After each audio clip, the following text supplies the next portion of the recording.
welcome to the channel. If you enjoy captivating stories and intriguing content, don't forget to hit that like button and subscribe so you never miss an update. Also, drop a comment below telling me where you're watching from. I love seeing the amazing places our community comes from. Thanks for being here, and let's dive in. The Manhattan Mirage. Wall Street had long since closed its doors for the evening, but the lights inside Midtown Investments still glowed. They always did. Arthur Levin, silver hair, immaculate, voice as smooth as a cello, liked to be seen diligently working after hours. From the street, his silhouette suggested constancy, almost paternal care. Clients understood. If Arthur was up past midnight, their money was being shepherded through dark markets toward brighter mornings. For nearly 2 decades, Midtown Investments returned profits that seemed to defy gravity. 12% here, 10% there, even in years when global indices sagged like tired sails. Yet nothing about the firm's modest mid-rise offices hinted at recklessness. There were no marble lobbies or private elevators. Arthur refused ostentation. He leaned on a persona of modest genius, someone who loved the craft, not the spoils. When potential clients tried to visit, he guided them to a small reception room, offered lukewarm coffee, and lectured them about patience. The scarcity of appointments gave him an aura of exclusivity and, paradoxically, humility. Among the early believers was Ruth Kaplan, a retired orchestra cellist who invested her late husband's pension. She told friends that Arthur reminded her of a conductor. Every flick of his wrist summoned harmony from chaos. By year 3, Ruth's quarterly statements glowed a reassuring green.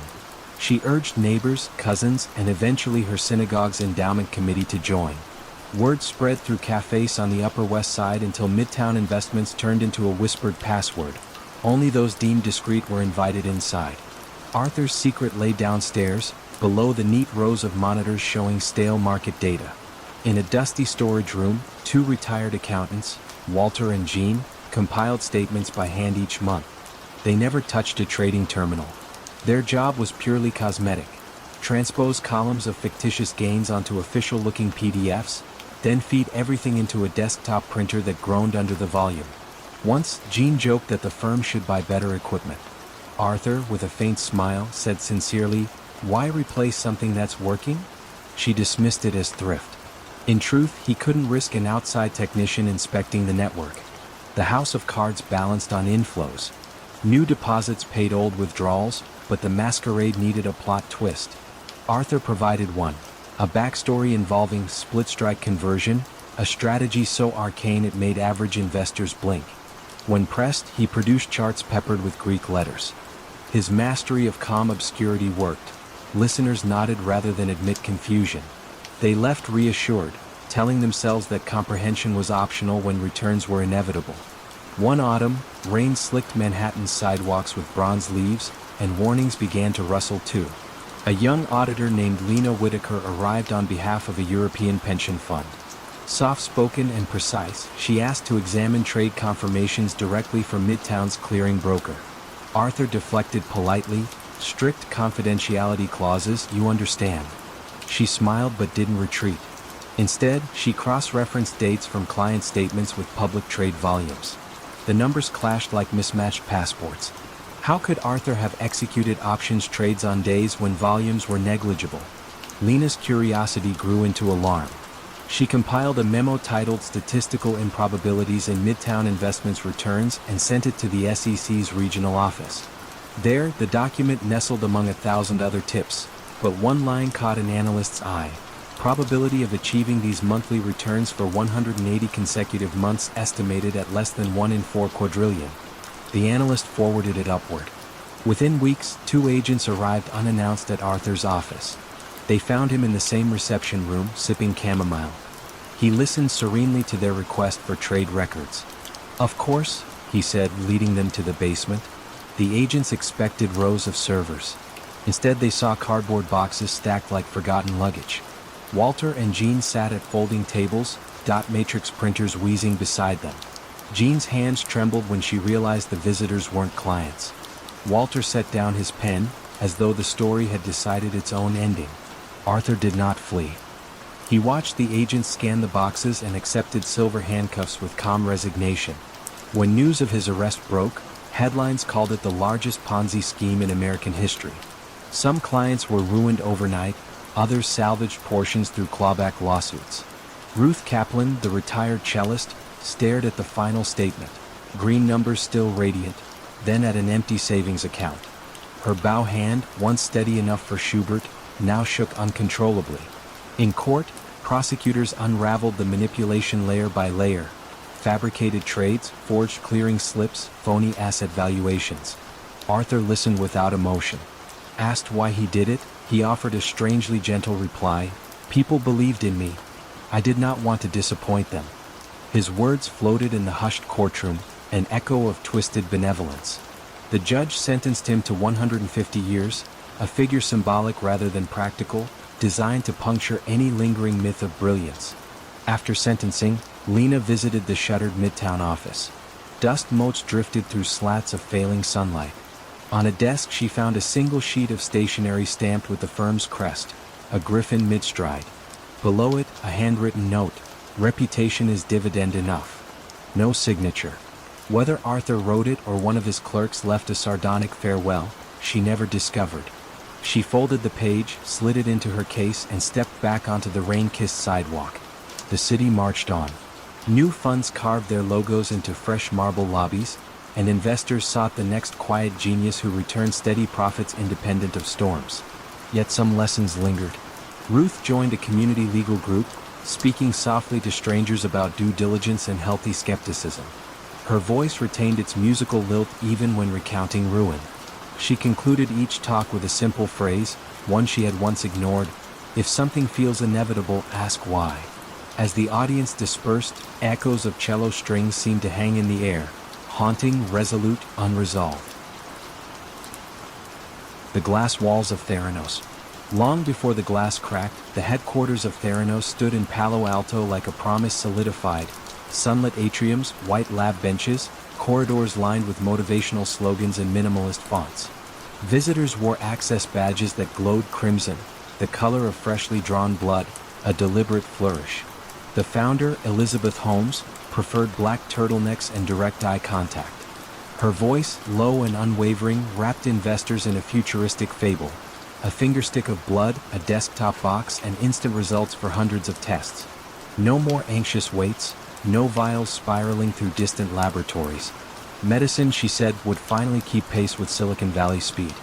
In 2013, venture capital flowed in widening rivers. Former secretaries of state joined the board. Retail magnate Walton Ayers wired funds. Military brass admired the portable machines allegedly humming in Afghanistan. Holmes moved through conference halls like a gentle cyclone, insisting on one statistic. Nearly half of Americans skip blood work because of fear or cost. Theranos, she vowed, would change that. Her certainty felt both youthful and ancient, the certainty of someone who had already rehearsed the future. Yet inside the pristine building, engineers named their testing device the Edison, and joked it should have been called the mini-lab of broken dreams. They watched microneedles jam, reagents degrade, calibration drift. Some nights, when the cafeteria lights dimmed to cobalt, senior chemist Erica Chung ran control samples through the machine 4 times in a row and got 4 wildly different potassium levels, dangerously low, then normal, then fatal. She alerted her supervisor. He asked her to rerun the controls on the old-fashioned Siemens analyzers hidden in a back room. Those results were steady, almost boring in their reliability. The message was unspoken but clear. Fix the optics, not the instrument. Theranos signed a splashy deal with Walgreens. Mini-labs would occupy in-store wellness centers, allowing shoppers to buy shampoo, pick up a birthday card, and check their thyroid in one trip. Opening day in Phoenix drew local television crews. A nurse pricked fingers, collected microtubes, and carried them to a shiny gray box behind frosted glass. Customers waited in cheerful vinyl chairs, convinced their samples were inside that very box. In truth, couriers shuttled the fragile tubes overnight to Palo Alto, where sleepy technicians diluted them and ran them on standard analyzers, machines Theranos claimed it had rendered obsolete. John Carreyrou, a reporter at the Wall Street Journal, heard whispers from a medical device conference. A source said the Wonderland story didn't square with hematology fundamentals. A single drop simply couldn't yield reliable data for so many assays. Carreyrou started calling former employees. Some hung up, fearing litigation. Others met him in dim cafes, palms wrapped around cooling lattes. One described Holmes's favorite phrase, "First they think you're crazy, then they fight you, then you change the world." It served as pep talk and shield. Doubt became sabotage, questions marked you as disloyal. Investor meetings still glittered. Holmes projected slides of growth curves that climbed like alpine slopes. She wore a white lab coat over her black ensemble, a theatrical nod to scientific rigor. Retired generals spoke of battlefield diagnostics. Venture capitalists spoke of disruption. Only rarely did someone ask to peer inside the device. When they did, they saw circuit boards arranged with Apple-like precision, a carousel of test cartridges and LED screens glowing teal. It all looked persuasive until one realized the cartridges contained tests licensed from other companies, miniaturized but not revolutionary.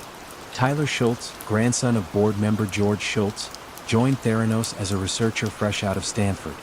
He adored Holmes's mission until he noticed the quality control failures stacking up like ignored parking tickets.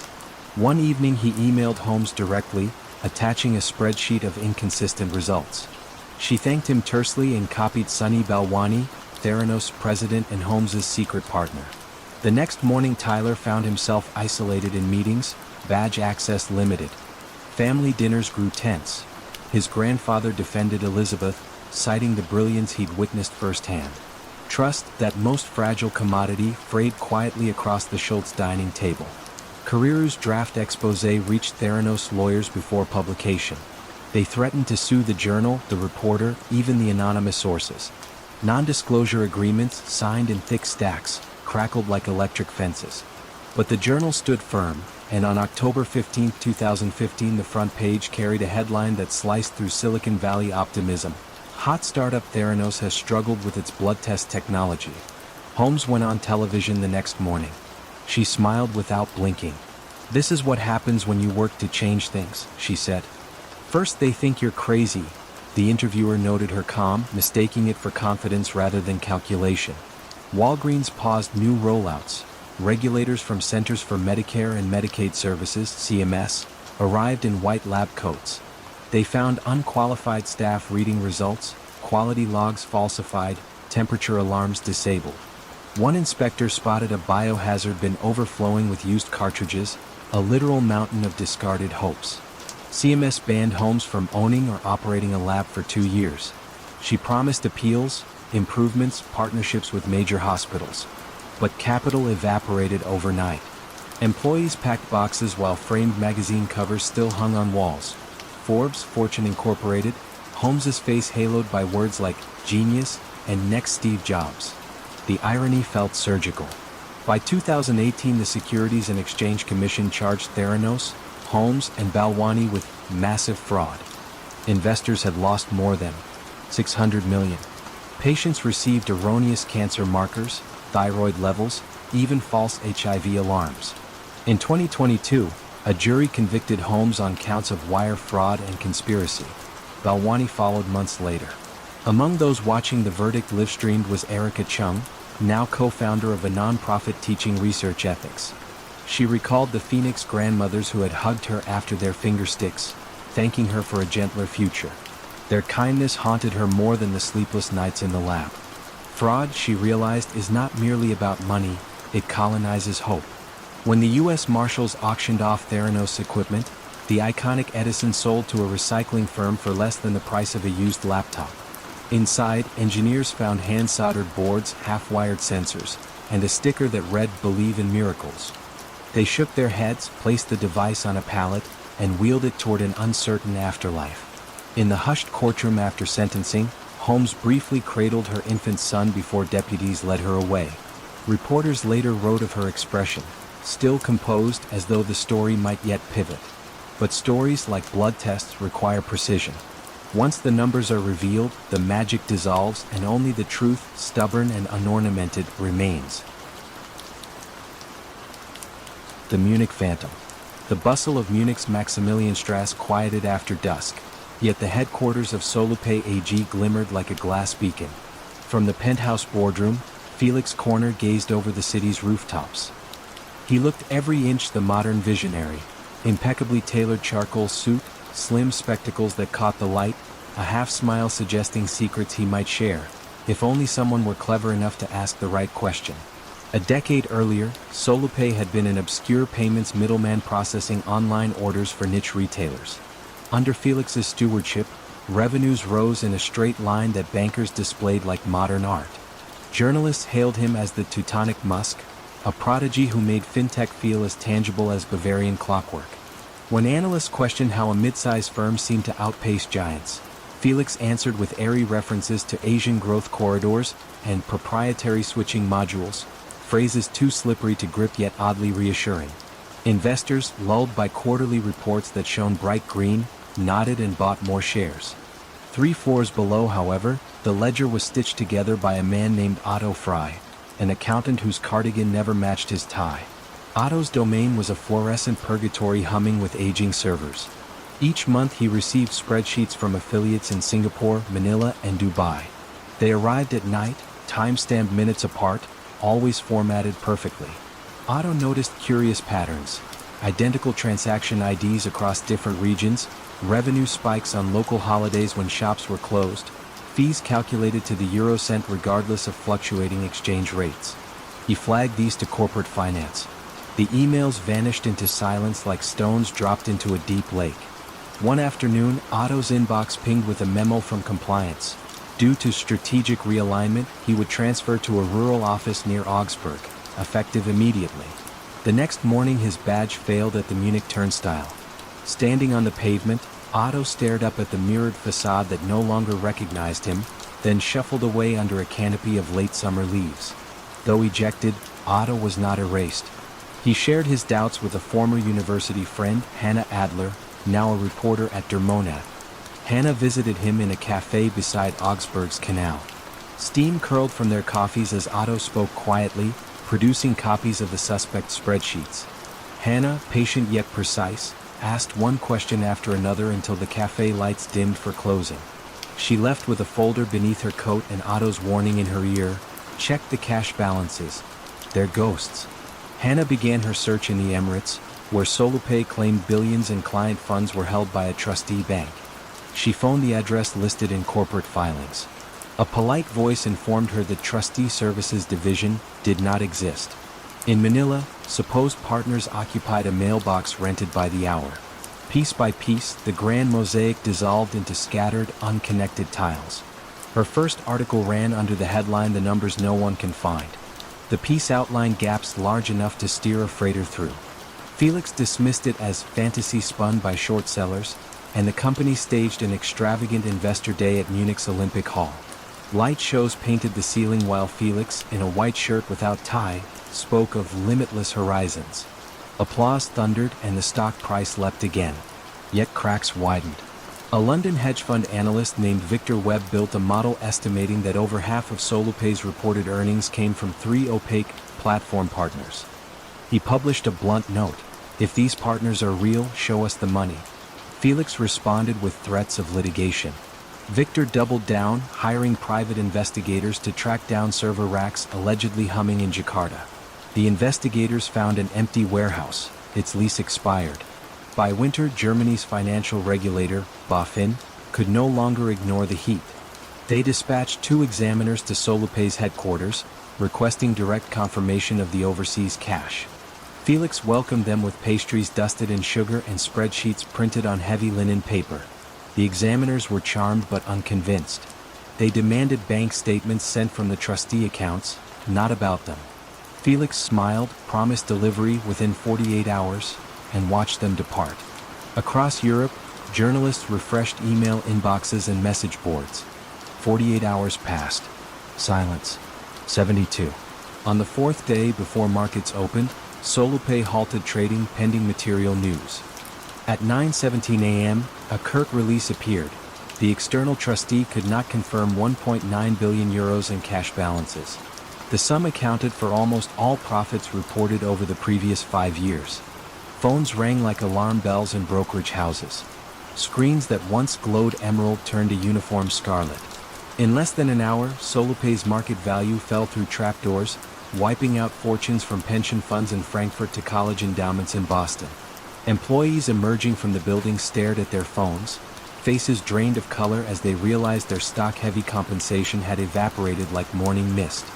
Felix Corner vanished that night, slipping through Munich airport on a private jet filed under a subsidiary's name.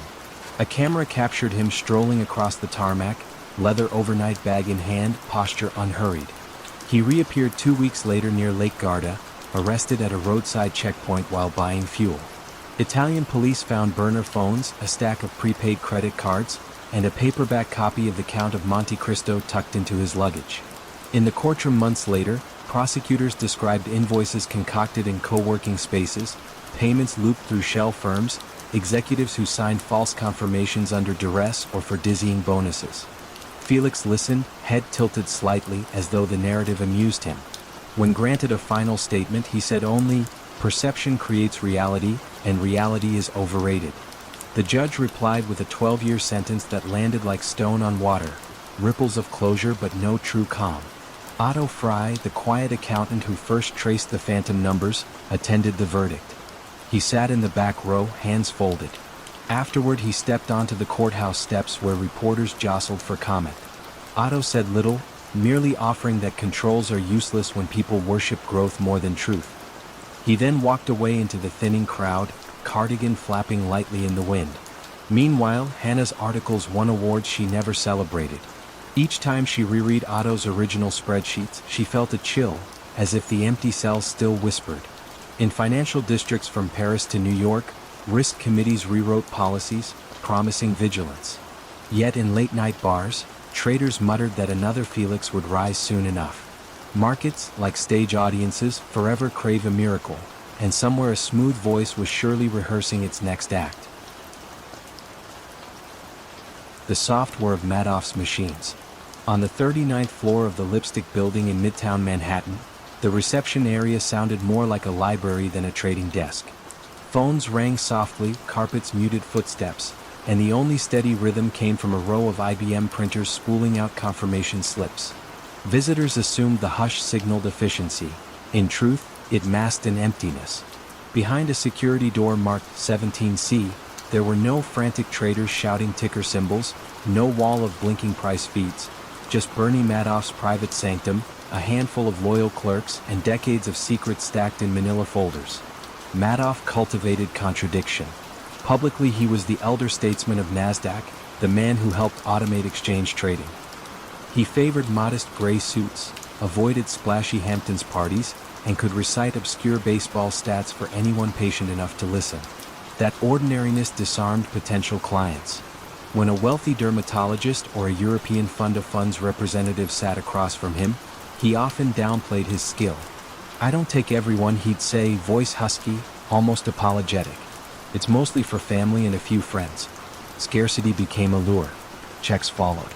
New money entered a bank account at JP Morgan. Old money, labeled profits, flowed out like clockwork. The statements looked superbly boring.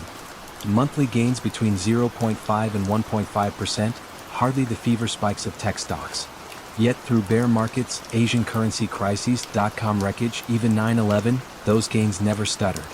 Some investors joked that if Manhattan sank into the Hudson, Madoff would still post positive returns. The joke contained an unasked question. How? Harry Markopoulos, a derivatives specialist at a rival firm in Boston, tried to answer it.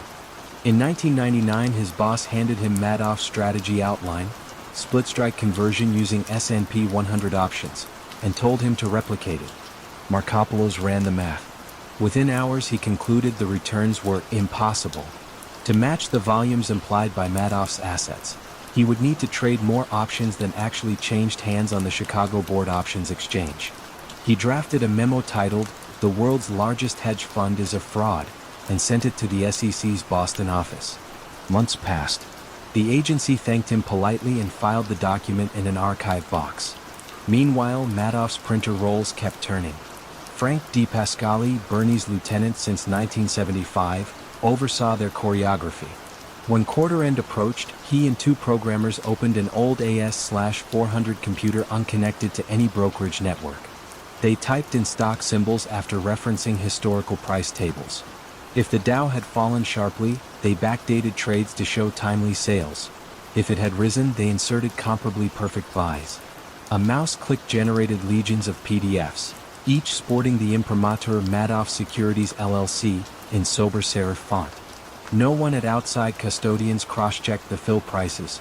Auditors, small firms dependent on Madoff's fees, verified only that statements existed, not that trades had cleared. In 2005, Markopoulos tried again, this time submitting a 21-page dossier to the SEC's New York branch. He highlighted statistical anomalies, a sharp ratio off the charts, a correlation to the S&P 500 near zero, no down months larger than 50 basis points. He titled one section "Red Flags You Ignored." Investigators interviewed Madoff for 2 hours, then closed the case citing no evidence of wrongdoing. Madoff's reputation as a market pioneer seemed to dazzle even the watchdogs meant to bite. By 2007, global wealth managers were funneling pension money from Madrid, Zurich, and Sao Paulo into the Madoff feeder funds. Fairfield Greenwich earned tens of millions in fees simply for passing client cash onward. Internal memos at those firms occasionally asked whether the strategy could really scale past 10 billion. The answer sounded like mantras. Bernie uses OTC options the rest of us don't see. Big prime brokers give him special terms. The memos concluded with variations of continue allocation. Then came autumn 2008. Lehman Brothers collapsed, hedge funds gated withdrawals, fear puddled across every trading floor. Madoff's investors felt the tremor and requested redemptions totaling $7 billion. On the morning of December 9, De Pascali handed Bernie the daily cash report. Liquid balance? $200 million. The game, 48 years in the making, was mathematically over. That afternoon, Madoff summoned his 2 sons, Mark and Andrew, to the apartment on East 64th Street. He closed the door, lowered himself into an armchair upholstered in beige silk, and said 8 words that would fracture the family. "It's all one big lie. I'm finished." The sons contacted a lawyer. The lawyer phoned federal agents. 48 hours later, Madoff left the building in handcuffs, coat collar turned up against December rain. The aftermath stretched on like a cold winter sunrise. Pensioners in Palm Beach pawned jewelry. A French aristocrat, Thierry de la Villa-Huchet, took his life after losing client fortunes and his own. Trustees clawed back faux profits from early investors, igniting lawsuits that pitted neighbors against each other. A final account tallied losses at $64.8 billion, the largest Ponzi scheme in history. During sentencing, Judge Denny Chin asked if Madoff wished to speak. He rose, clasped the podium, eyes rimmed red but dry. "I live in a tormented state for all the pain I've caused," he said. The gallery, packed with defrauded families, sat stone still. Chin imposed 150 years. Applause erupted, not jubilant but weary, the sound of dignity reclaiming a last scrap of ground. Years later, in a warehouse on Long Island, the AS/400 computer sits on a metal shelf tagged "Evidence." Its cathode screen is dark, yet the keyboard bears shiny grooves where fingers once orchestrated perfect falsities. Technicians plan to dismantle it, recycle the copper, wipe the drives.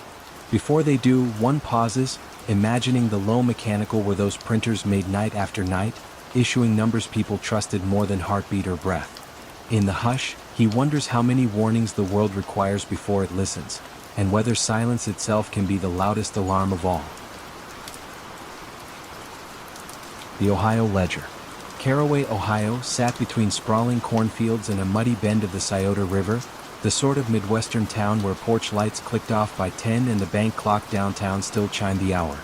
In that quiet grid of elm-lined streets, the county treasurer's office occupied a red brick courthouse built when Rutherford B. Hayes still filled newspapers. Most residents associated the office with license plate renewals, not the pulse of public money, and even fewer could name its deputy director, Helen Briscoe. Helen favored muted blouses and sensible shoes, a style so unremarkable it rendered her nearly invisible. Each dawn she arrived before anyone else, slipping a thermos of black coffee beside her monitor, then unlocking the beige metal cabinet that housed payroll records for every teacher, firefighter, and road crew worker on the county rolls.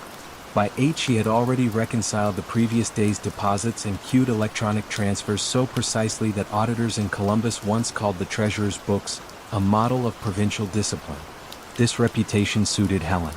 Precision was her camouflage. 3 years earlier, the county had adopted a new payroll platform marketed by Metro Trust Solutions, a regional fintech promising seamless integration and fraud-proof controls. Helen attended the vendors' training in a Cincinnati hotel ballroom. There she noticed an overlooked feature. Manual override fields buried 4 clicks deep, allowing an administrator to adjust net pay before disbursement. During the demo, a Metro Trust rep mentioned the fields only to note they were rarely used outside emergency bonuses. Helen memorized the navigation path. Her first experiment was modest, a $43 increase to her own salary, buried inside a January snow removal stipend. No red flags rose. Encouraged, she constructed a phantom employee, Miles Carter, bridge maintenance. She assigned him a middling wage and filed a W-4 using a vacant P.O. box on the county's edge. Payroll ran smoothly, funds landed in a new checking account, and Helen transferred them onward to a prepaid debit card. After 2 cycles she deleted Miles, then created Rowena Dale, substitute teacher, repeating the steps with minor variations so pattern detection software would find nothing rigid to grasp. Months drifted by. Roads were salted, ball games played, church bells rung. The courthouse clock kept perfect time while Helen siphoned imperfect amounts. Never round numbers, always amounts that aligned with overtime or hazard differentials. By the end of year 2 she had drawn nearly $600,000, yet the general ledger reconciled to the penny each quarter. Supervisors praised her diligence and granted her an unsought raise. In May, a local journalist named Ben Morales began assembling a human interest series on public servants behind the scenes. One rainy Tuesday he arrived at Helen's office, recorder in hand, asking for an interview about the hidden custodians of county stability. Helen obliged politely but offered little flavor. Ben noticed her answers were precise yet bloodless, as though she recited ledger columns rather than living memories. He ended the meeting with a soft joke about spreadsheets. Helen smiled, but the smile stopped at her eyes. Days later, Ben requested payroll data under Ohio's public records statute, seeking to chart wage trends for his article. Helen prepared the files herself, confident no trace of phantom employees remained. She erred only in haste. While scrubbing identifiers, she overlooked a single entry, an address line linking Granton Supply, P.O. Box 194. The same P.O. Box handled Miles Carter's defunct paychecks and now received monthly vendor maintenance reimbursements. Ben, curious, keyed the box number into the USPS business directory. It belonged not to a vendor but to Helen Briscoe. Ben's intrigue sharpened. He examined wire transfer logs returned with his records request and spotted 12 identical amounts, $4612.27, paid to Granton Supply on the 1st of each month, labeled road grit procurement. A quick drive to the county garage revealed pallets of grit sourced from a different distributor entirely. When Ben inquired, the garage foreman laughed. "We haven't used Granton in years," he said. "Thought they went under." Ben drafted a memo detailing his findings and emailed it to Chief Treasurer Marcus Dean, a cautious man who disliked surprises. Dean summoned Helen the next morning. Rain hammered courthouse windows as she took a seat opposite his oak desk. He slid the memo across the surface. Helen read in silence, cheeks draining of color. For a heartbeat, the only sound was the patter of rain and the courthouse clock striking 10. Dean asked whether she wished to explain. Helen folded the paper with surgical care, met his stare, and spoke calmly. "There are discrepancies," she said, "but they are rectifiable." Dean, older and slower to anger than most, replied, "Helen, this looks like theft." She said nothing more. Dean dialed the state auditor. Deputies arrived before noon. Search warrants exposed the architecture of her deceit. For shell companies registered to her maiden name, rotating P.O. boxes, prepaid cards feeding a brokerage account that had quietly ballooned to just over $2.1 million. Investigators found no luxury cars, no hidden condo on Lake Erie, only a modest ranch house, a stack of antique mystery novels, and a half-finished jigsaw puzzle of Monet's water lilies on her kitchen table. The money sat mostly untouched, as though accumulation, not spending, had been the objective. Court proceedings unfolded in Columbus under fluorescent lights that flickered intermittently, lending the courtroom an oddly surreal glow. Prosecutors depicted Helen as a meticulous spider weaving invisible silk. Defense counsel argued she intended to repay the county, that she had tested controls to expose vulnerabilities. The jury deliberated less than 3 hours before returning a guilty verdict on 24 counts of fraud and aggravated theft. When asked if she wished to address the court, Helen declined. She received 8 years in a women's correctional facility and an order to forfeit every cent. Back in Caraway, townspeople gathered at Dixon's diner to parse the scandal. Some felt betrayed, others marveled at the audacity cloaked in plain wool cardigans. The county implemented dual signature overrides and biometric login requirements, measures meant to reassure, yet the courthouse clock now carried a faint undertone of doubt with each chime. Ben Morales published his series, though the tone shifted from celebration to cautionary tale. In his final paragraph he observed that trust, like public money, demands line-by-line verification. On a shelf beside his desk he kept a clipping of Helen's booking photo, not as trophy he claimed, but as a reminder that the most alarming frauds often rustle no louder than turning pages in a ledger. He wondered occasionally what became of Helen's jigsaw puzzle, whether the lilies were ever completed, or whether the pieces remained perpetually scattered, unfinished, quietly accusing the hands that placed them. The dairy mirage of Parmalat. The village of Colecchio, nestled amid Parma's buttery hills, smelled of cut hay and warm milk the morning Callisto Tanzi padded through his factory in a crisp white coat. Stainless steel vats hissed softly, conveyor belts whisked yellow cartons of Parmalat latte toward loading bays. To employees he seemed the archetypal Italian industrialist, affable, hands-on, quick to invoke La Famiglia. Yet beyond the gleaming production floor, a paper empire was unfurling, one balance sheet trick at a time. Parmalat began as a tiny pasteurization plant in 1961.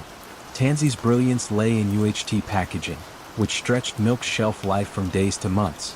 Supermarkets from Milan to Madrid stocked the cartons, and by the late 1990s Parmalat boasted soccer sponsorships, Formula One logos, even a satellite television venture. Investment bankers adored the narrative, agrarian authenticity fused with modern finance. Each quarter Tanzi phoned analysts, voice mellow as aged Parmesan, to announce yet another gentle rise in revenue, never spectacular, always reassuring. But behind the stage set, the firm bled cash. Expensive acquisitions in Brazil, a tourism sideline, and the vanity satellite burned through billions. Traditional lenders balked. So Tanzi's finance chief, Fausto Tana, embraced double gyro. Parmalat subsidiaries would lend money to one another in a circular chain, then record the same funds as both assets and revenue. External auditors saw bloated bank balances. In reality, euros simply chased their own tails across spreadsheets. To mask growing holes, Tanzi turned to the bond market. Italian savers, lured by television ads starring a cheery cow, poured life savings into short-term notes that promised steady yields and AAA liquidity. By 2001 Parmalat owed nearly $10 billion. Yet boasted cash reserves almost as large, at least on paper. The keystone of this illusion was an obscure Cayman Islands entity named Bonlat, which supposedly held $4 billion in a Bank of America account. No one outside a tight circle had ever visited Bonlat's registered office, P.O. Box 708, Georgetown, shared with dozens of shell companies. Still, Deloitte and Touche, Parmalat's auditor, accepted photocopied bank statements stamped with a blurry B of A logo. The numbers marched neatly into annual reports and investors slept soundly. Then came March 2003. A skeptical hedge fund analyst in London, Ray Barretto, dissected Parmalat's latest filing and noticed an oddity. Bonlat reported profits that exactly offset Parmalat's Latin American losses, down to the euro-cent. Statistical coincidence felt unlikely. Barretto wrote a terse note titled Latte and Mirrors, and opened a modest short position. Italian newspapers ignored him, but Deutsche Bank risk managers quietly trimmed their exposure. Trouble quickened in November when Parmalat faced a routine $150 million bond maturity. Cash, supposedly abundant, proved strangely immobile. Treasury staff scrambled to transfer funds from distant subsidiaries. Wires misfired, excuses multiplied. J.P. Morgan, sensing smoke, demanded fresh assurance that the vaunted Bank of America deposit truly existed. Tana promised documentation within days. Inside Parmalat's Parma headquarters, panic pulsed behind locked doors. Tana rang a friend at Banca Popolare di Lodi, pleading for an emergency bridge loan. The friend asked for collateral, Tana faxed over the familiar B of A statement. Minutes later, the banker called back. The routing number belonged to a Detroit branch that had closed years earlier. Something he whispered was gravement sbagliato, gravely wrong. On December 9th, Bank of America's Milan office received an unusual request. Could they confirm account 0345162000 belonging to Bonlat? The banker typed, paused, rechecked. Non-existent, he replied. Word shot to Consub, Italy's market regulator, then to prosecutors in Milan. Trading in Parmalat shares halted at €2.32, not bankrupt low but wobbling. Tanzi convened a board meeting in a walnut-paneled room that smelled faintly of espresso and fear. Directors asked about Bonlat. He waved a hand, blaming clerical mix-ups. But Deloitte, now cornered, refused to sign the year-end accounts. Within 48 hours, Standard & Poor's cut Parmalat's debt to junk. Bondholders who had praised the company as Italy's Nestle flipped to CNN and saw the headline, Parmalat cash may be fiction. On December 19th, Fausto Tana folded first. He appeared before magistrates, cheeks sallow, and confessed the stalest secret in Italian business: there is no money. Tanzi followed, escorted past cameras in a dark overcoat, mumbling about protecting jobs. Investigators raided his family villa near the Po River and found Renoir paintings, suitcases of documents, and a ledger titled Buco, The Whole. Courts appointed Enrico Bondi, a steely restructuring expert nicknamed Il Dottor Wolf, to map the crater. Bondi's team uncovered 300 off-balance sheet vehicles, invoices for milk never produced, and a €615 million payment allegedly sent to a fictional Colombian cocoa farm. The missing sum rose to €14 billion, Europe's largest corporate fraud before Wirecard 2 decades later. Italian grandmothers clutching Parmalat bonds picketed outside branch banks, waving spoiled cartons. Soccer club Parma AC, owned by Tanzi, slipped toward bankruptcy. Star players left on free transfers. The scandal singed the Vatican after it emerged that a church-owned fund had sunk millions into the doomed bonds, believing them as safe as holy water. In 2008, Callisto Tanzi was sentenced to 10 years, later extended to 17 after appeals. He spent his last days under house arrest, gazing at the same pastures that once supplied his empire's milk. Fausto Tana served 8 years, emerging gaunt and taciturn, reputedly working at a small Parma car wash, rinsing real suds instead of imaginary cash. Parmalat itself, shorn of fraud and debt, survived. In 2011, France's Lactalis acquired the humble giant. The blue and white cartons still line European shelves, their best before dates stamped with industrial precision. Most consumers never taste the bitterness beneath that foil seal. Yet in a modest office outside London, Ray Barretto keeps one empty carton on a bookshelf, its sides annotated in red ink showing the ratio calculations that first twitched his suspicion. Visitors assume it's a quirky paperweight. He calls it a memorial. Numbers, he likes to say, can spoil faster than milk, if no one sniffs before swallowing. The Copenhagen refund. Dawn settled over Copenhagen in pale ribbons of pink, glinting off the mirrored facade of Denmark's National Tax Agency, SKT. Inside, the silence of the refund control unit broke only for the hiss of the espresso machine that Anna Storm coaxed to life each morning. Anna, 32, kept her blonde hair pinned with the same utilitarian clip she'd worn since graduate school. Numbers behaved for her, chaos rarely did. By 7:30 she was scanning the overnight batch of dividend tax reimbursements, automatic payments owed to foreign investors who held Danish shares. Most days the queue resembled a commuter train, busy yet predictable. That April morning felt different. A single U.S. pension fund, Guardian Growth Trust, had lodged refund claims of $42 million on 5 consecutive days. Curious, Anna pulled the trust's earlier filings.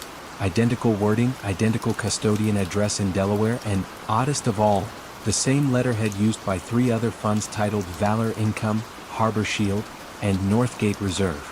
Separate entities, one handwriting. Her stomach tightened. Across the continent in a Dubai marina, Sanjay Verma unfastened the silk cuffs of his shirt as deckhands prepared a twilight cruise. Sanjay's firm, Northstar Capital, was barely 6 years old yet rumored to clear more than €1 billion in annual trades. Guests clinked champagne while Sanjay leaned against the rail, phone pressed to his ear. Tell Guardian to stagger the next submissions, he said. No more than 50 million per day. Optics matter. The caller, a London lawyer, agreed and dropped off the line. Sanjay slipped the phone into a pocket and watched the Persian Gulf darken like ink. Back in Copenhagen, Anna drafted a memo entitled Unusual Concentration of Dividend Refunds, Possible Duplicate Beneficial Ownership. She sent it to her manager, Henrik Loft, a genial man whose desk overflowed with binders labeled Backlog. Henrik thanked her, promised a look after the holiday, and returned to sorting year-end audits. The memo vanished beneath paper piles. Yet the claims mushroomed. By midsummer, SKT had wired 1.2 billion to Guardian Growth Trust and its sibling funds, roughly the budget of the Danish Ministry of Culture for 3 years. Anna, unsettled, turned detective on her own time. In the evening, she traced share lending records published by Nasdaq Copenhagen. She noticed that Guardian requested refunds for dividend dates on which the public register showed no foreign ownership of those shares at all.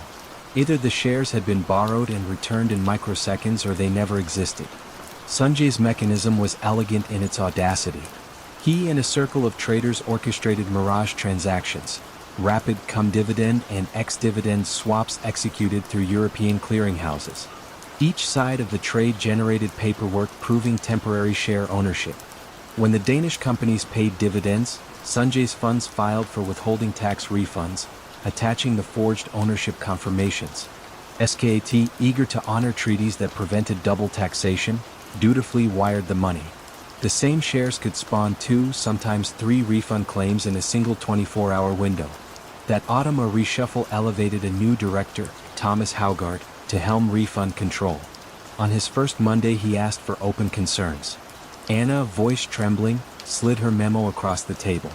Haugaard read without comment, then asked for everything she had: emails, printouts, timestamps. By Friday, he'd convened an emergency task force and frozen 400 million in pending payments. Northstar's London traders felt the freeze immediately. Expected inflows vanished, margins squeaked. Sanjay, pacing a penthouse of glass and marble, ordered his legal team to draft letters accusing SKT of treaty breach.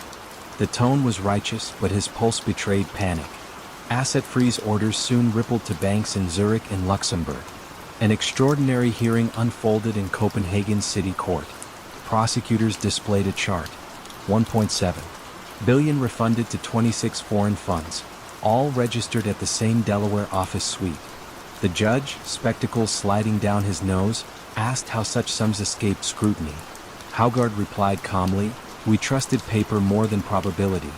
Anna, seated behind him, felt both vindication and a hollow ache. Interpol issued a red notice for Sanjay Verma, yet extradition from the Emirates proved knotted in diplomacy. Danish lawyers filed civil suits instead, freezing yachts, art, and London townhouses. Sanjay maintained a polished defense on television. His trades were within the law, exploiting a legitimate ambiguity. Viewers saw a poised executive. Insiders glimpsed a man orbiting the edge of a storm. Years stretched. Depositions filled thousands of pages. Some co-conspirators flipped, describing PowerPoint sessions in which Sanjay coached them to think of refunds as negative inventory, money you borrow from governments who forgot to lock the door. Settlement negotiations clawed back roughly half the losses, but Danish taxpayers would shoulder the remainder for a generation. One raw November morning, Anna stood on Nipplesbro Bridge watching ferries knife through gray water. News tickers scrolling across her phone reported that a Dubai court had finally ordered Sanjay's extradition on falsified document charges.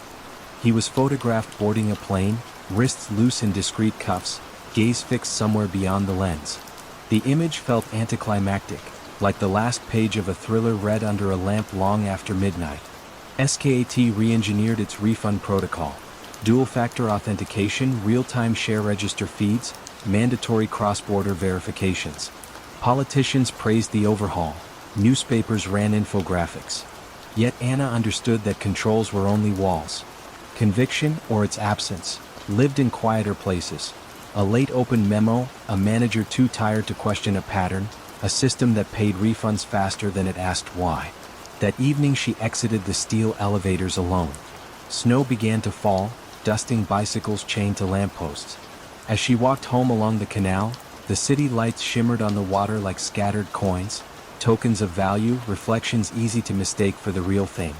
She breathed out, watched the clouds of vapor drift upward, and allowed herself, just for a moment, to feel the weight of 1.7 billion reclaimed not by force but by persistence, caution, and the quiet insistence that numbers, while patient, could still confess. The tilted clock of Libor. London wakes slowly in December, its river catching pale sunlight like a ribbon of mercury. On the 9th floor of a glass tower in Canary Wharf, a trader named Tom Hayes is already perched at his desk, headphones sealed to his ears, eyes locked on twin screens where numbers flicker in fractions of a second. He deals in interest rate derivatives, esoteric contracts that pivot on a single benchmark, the London Interbank Offered Rate, better known as Libor. That rate is, quite literally, the price of money for banks across the world, set each morning at 11 o'clock by a panel of elite institutions. A wobble of 1/100th of a percentage point can shift millions. Hayes is a gifted mathematician, restless and pale, with a habit of rocking gently when markets grow tense. His employer, first UBS and later Citigroup, admires his uncanny ability to squeeze profit from barely visible movements in Libor. What few executives notice, or choose not to notice, is how eagerly Hayes talks with other bank submitters, men and women who send in that crucial daily estimate. He messages them in a shorthand that feels playful. "Bro, any chance of 3M Libor a smidge lower tomorrow? We'll owe you a steak." The tone is breezy, the stakes astronomical. The mechanism itself seems quaint in a city wired for fiber optic speed. Each weekday a handful of banks tell the British Bankers Association the rate at which they think they could borrow unsecured money. The highest and lowest quartiles are trimmed away, the remainder averaged, and by lunchtime the figure pours into contracts that underpin everything from adjustable rate mortgages in Ohio to student loans in Milan. Yet no regulator checks the numbers. They rest on professional honor, a commodity rarer than gold when bonuses hinge on the tiniest edge. Back in 2007 the global credit markets are rattling. Trust between banks thins to tissue. If a firm submits a Libor estimate that looks too high, traders and journalists might guess it's desperate for cash. Reputation therefore becomes one more variable to manage. Bank A nudges its rate down to project strength. Bank B follows suit not to stand out. Into this fog steps Hayes, who sees an opportunity so elegant it feels almost victimless. Coordinates submissions just enough to shift the average in favor of his book. Coordination begins with courtesy. "Need high 1M fix, mate," he types to a former colleague now at Royal Bank of Scotland. The colleague replies with a winking emoticon. "Consider it done." Minutes later Hayes adjusts positions worth hundreds of millions, certain the fix will arrive as promised. Most days it does. When it doesn't, he fires off a mild rebuke, never angry, always transactional, then resumes the gentle rocking that soothes him between prints. At first, compliance departments view Libor as distant noise. Their focus lies on blockbuster scandals, rogue trades, insider tips, suspicious cash wires. Hayes' chats seem almost collegial. Some supervisors even encourage the relationship management, reminding traders to keep the wheel greased. After all, the bank's own treasury desk also wants predictable funding costs. A skewed Libor can brighten quarterly earnings, and bright earnings keep shareholders docile. By 2010, however, the chatter has multiplied beyond backslapping jokes. Regulators in Washington and London receive anonymous emails hinting at systemic meddling. One note reads, "Check the timestamps on rate submissions versus swap desk positions. Patterns too clean to be random." The Financial Services Authority begins a quiet scrape of Bloomberg logs, flagging entries where spikes in profit coincide with uncharacteristic shifts in the fix. An internal auditor at UBS, combing through stored chats to satisfy a routine request, stumbles upon Hayes' stake for a rate messages.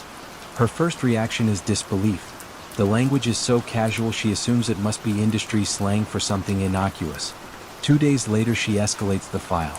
Senior counsel schemes pages of conversations ending in smiley faces and free lunch promises, their simplicity masking a conspiracy that may have tipped trillions of dollars in contracts. In December 2012, the U.S. Commodity Futures Trading Commission and the UK Financial Services Authority announced parallel findings. Multiple banks, including UBS, Barclays, and RBS, manipulated Libor for years. The fines total more than $2.5 billion. Reading the press release, Hayes feels the floor tilt. He is not arrested yet, but the perimeter closes. Citigroup dismisses him within a week. Security escorts him through the lobby where a Christmas tree twinkles behind plate glass. Prosecutors need a human face for an abstraction that spans continents. Hayes, meticulous and unguarded in his chats, presents a perfect storyboard. In 2015, he stands trial at Southwark Crown Court, the first individual charged in the scandal. Jurors watch projected transcripts, colorful, sometimes juvenile, occasionally desperate. One says simply, "Please low 6M fix, my P&L is bleeding." The defense argues that everyone did it, that managers winked approval. The prosecution counters that office culture may explain misconduct but cannot excuse it. After 9 weeks, Hayes is convicted on 8 counts of conspiracy to defraud. The judge calls the offense a disease that infected every corner of the financial world, sentencing him to 14 years, later reduced on appeal. Hayes, diagnosed with Asperger's syndrome, tells reporters outside court that he never believed he was cheating anyone. It was a game with no rules. His words hang in the damp London air, unsettling because they sound partly true. Reforms arrive. The Intercontinental Exchange takes over LIBOR administration. Submission rules tighten, criminal liability sharpens. Still, the benchmark survives, patched, scrutinized, yet central to daily finance. Only in 2021 do authorities announce its full retirement, a belated admission that trust once fractured may never be fully mended. For late-night listeners, the tale unspools like a parable about invisible levers.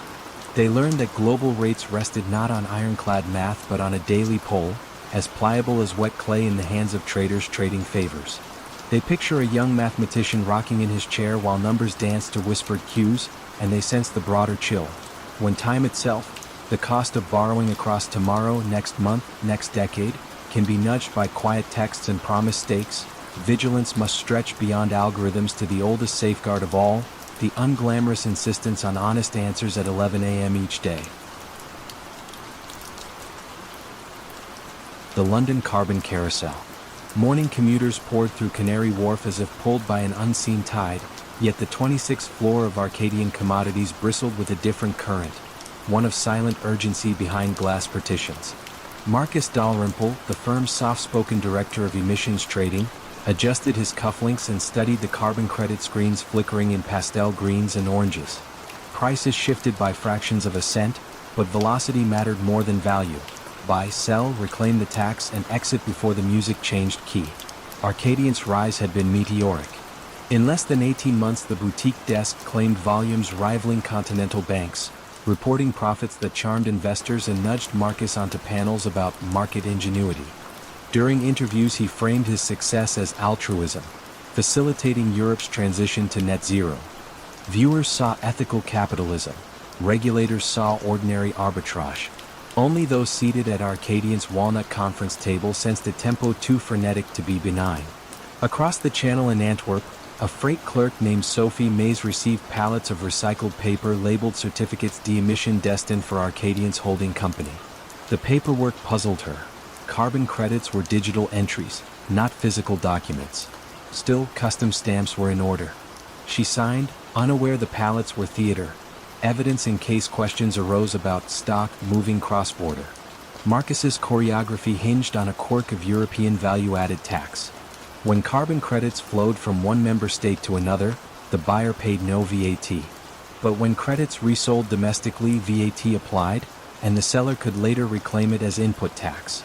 Marcus lined up shell firms in France, Belgium, and Luxembourg, each a single-room office rented by the week.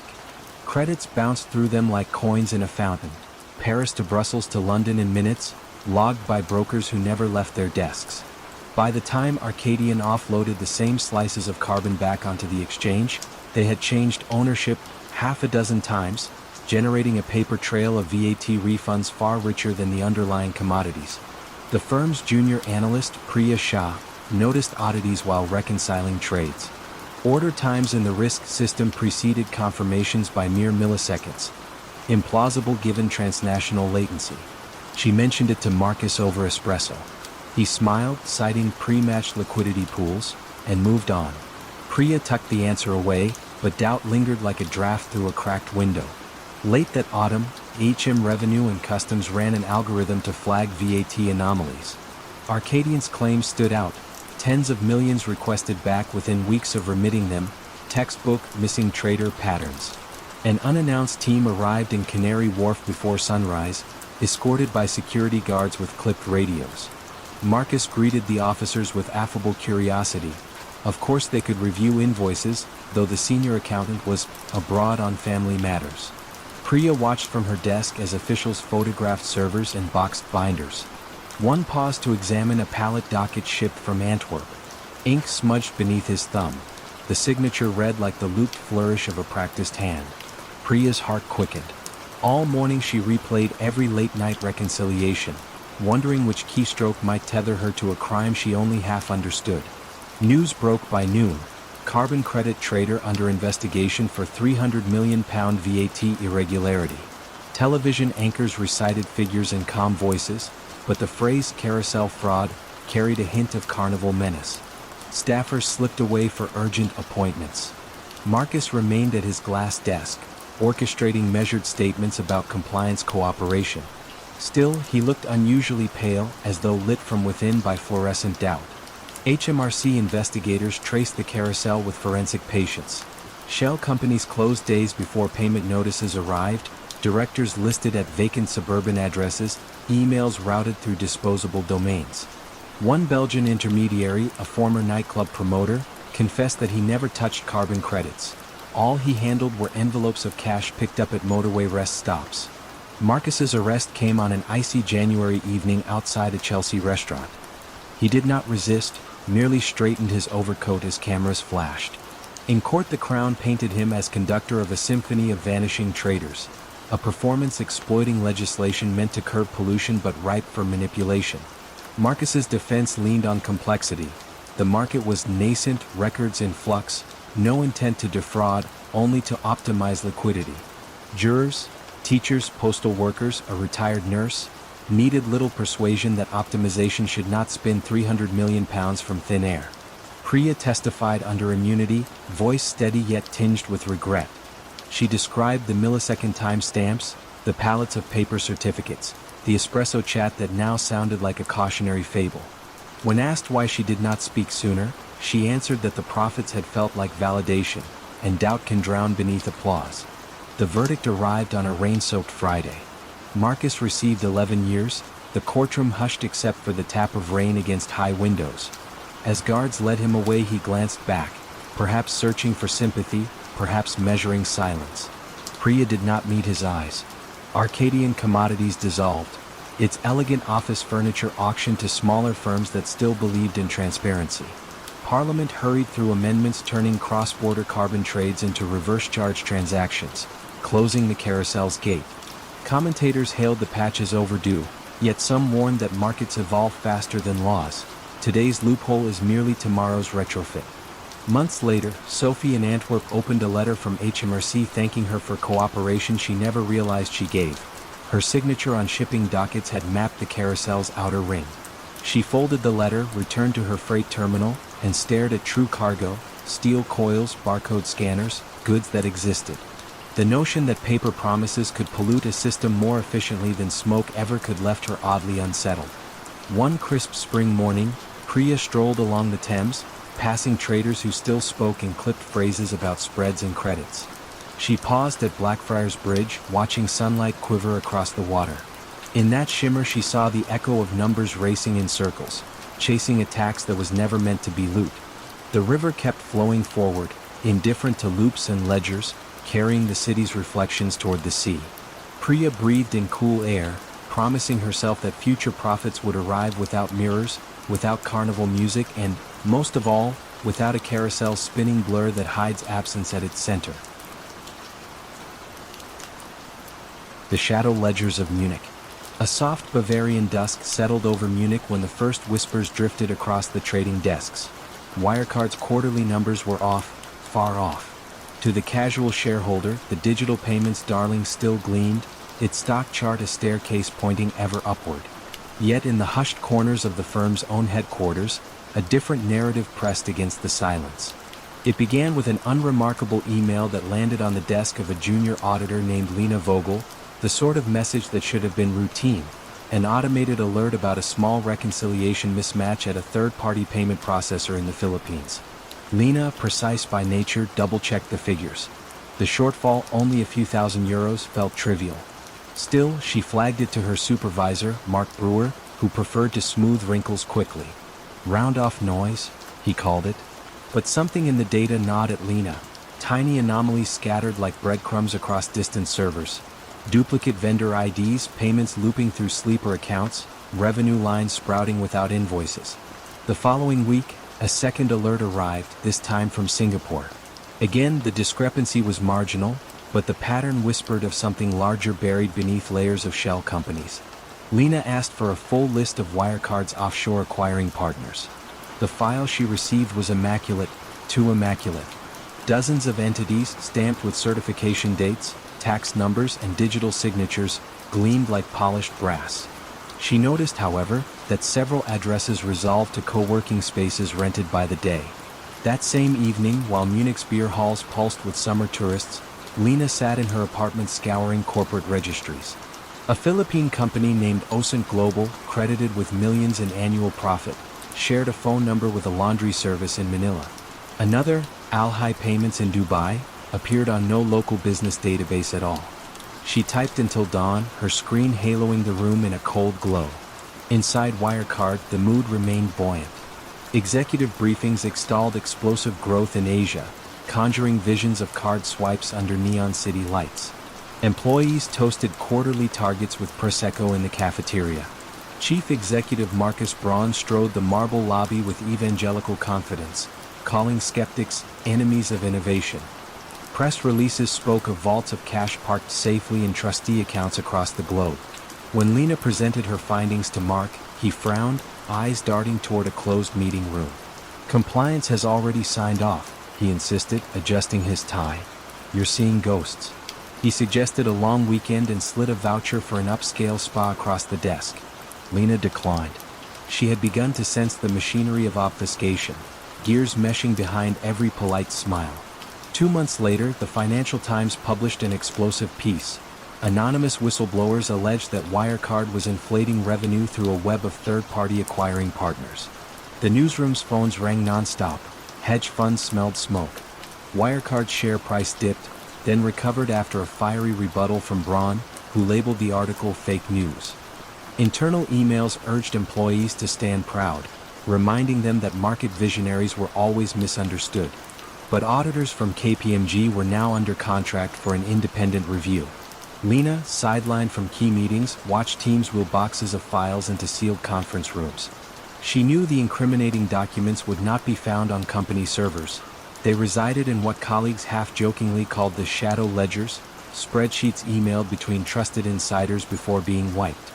Access was limited, and Lena no longer received the late-night pings she once did.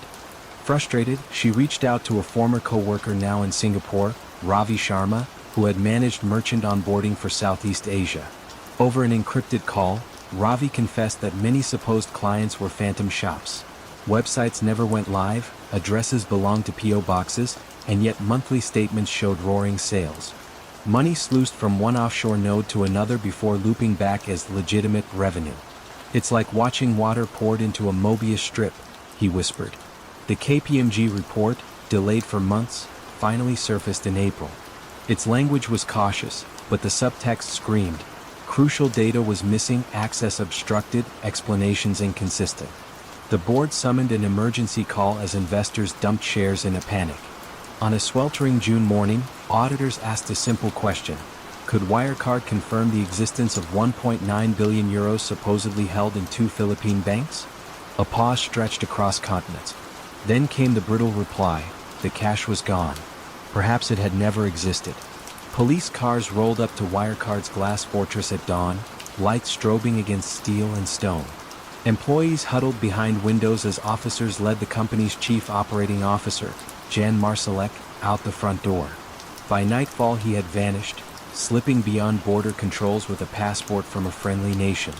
Rumors placed him in Belarus, then Moscow, then North Africa, his trail dissolving like mist. Marcus Braun surrendered to authorities, though he maintained that he, too, had been deceived. Shareholders filed suits. Retirees saw pensions evaporate. In Lena's now quiet office, cleaning crews boxed documents under the watchful eye of forensic accountants. She stood by the window one last time, gazing at the Izar River glinting beneath the city's bridges.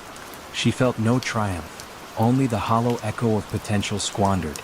Months later, the narrative settled into public memory, a fintech miracle revealed as Europe's largest post-war fraud. Yet the smaller moments remained unseen. The reflexive dismissal of an email, the cover story accepted without question, the spa voucher offered like a hush-money lullaby. Fraud, Lena reflected, was rarely a single dramatic leap. It thrived in incremental concessions in the quiet spaces where doubt was discouraged. As autumn leaves swirled across Munich's avenues, regulators vowed stricter oversight, and tech dreamers drafted new mission statements heavy with promises of transparency. But in unseen rooms across the continent, fresh schemes were already germinating, nourished by ambition and the certainty that someone else would mind the details. And somewhere far away, perhaps under a different sky, a man called Marsalek contemplated his next disguise, confident that shadows still offered ample room to maneuver.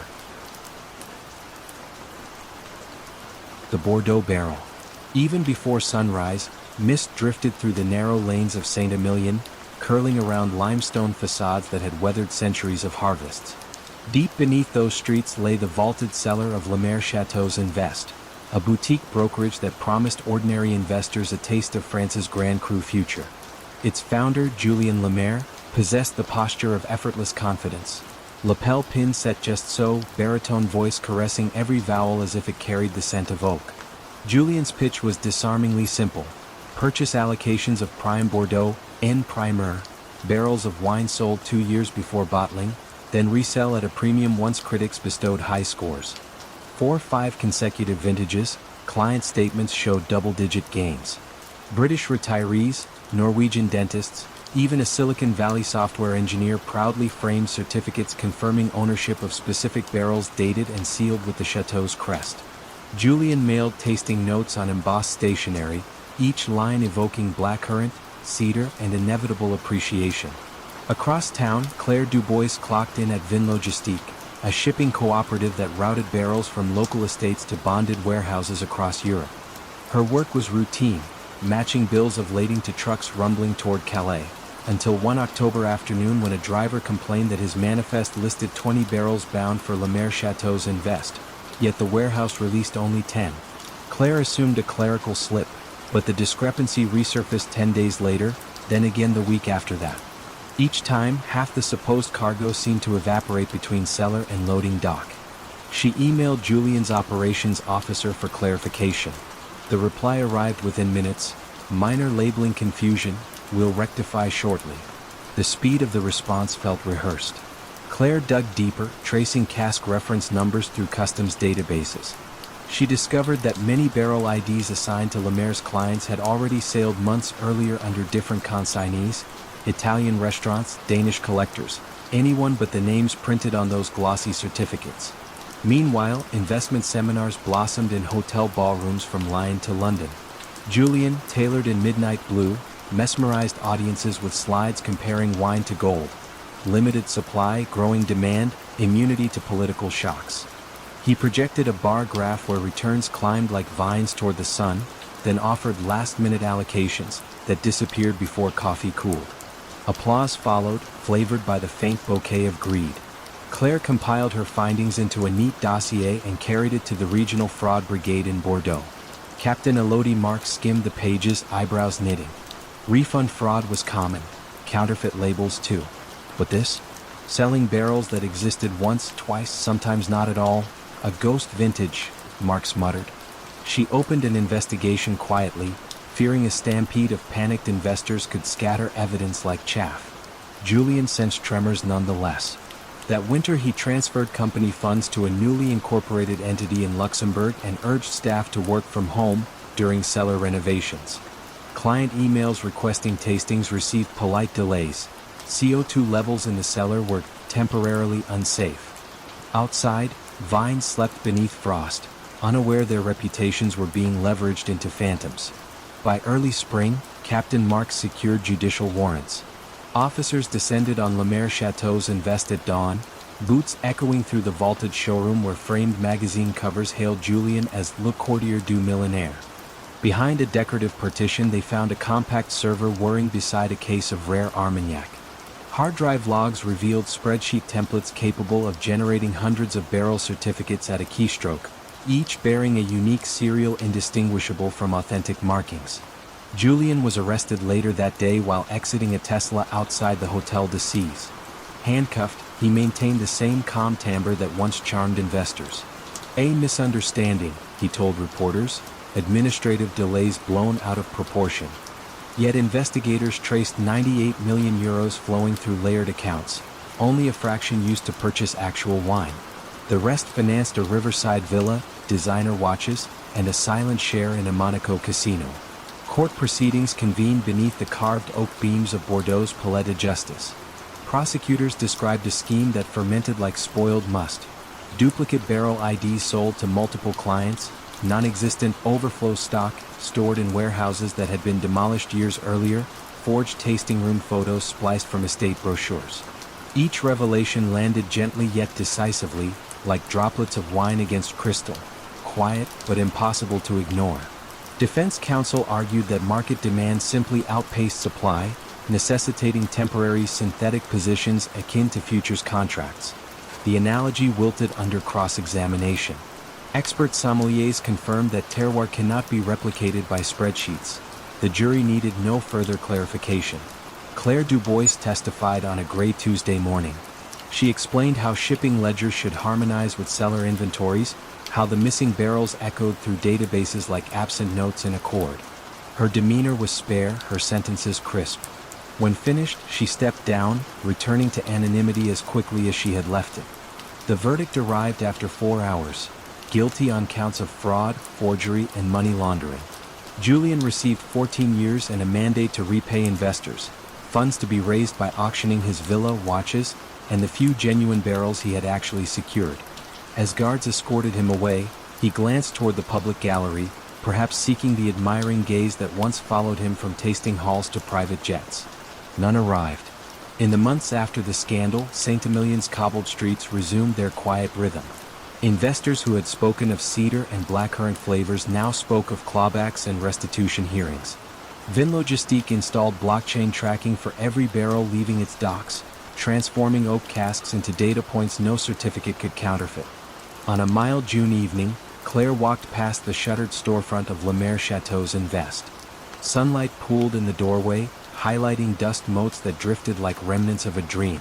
She paused only a moment before continuing toward the village square, where real barrels, heavy, fragrant, unequivocally present, rested beneath tarpaulins awaiting the next honest voyage.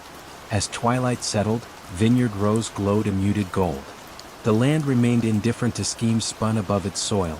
Grapes would swell, harvest would come, and wine would mature in darkness until ready to tell its genuine story, one that required no certificates, only patience and the quiet credibility of time. The Whisper Fund on Lexington Avenue.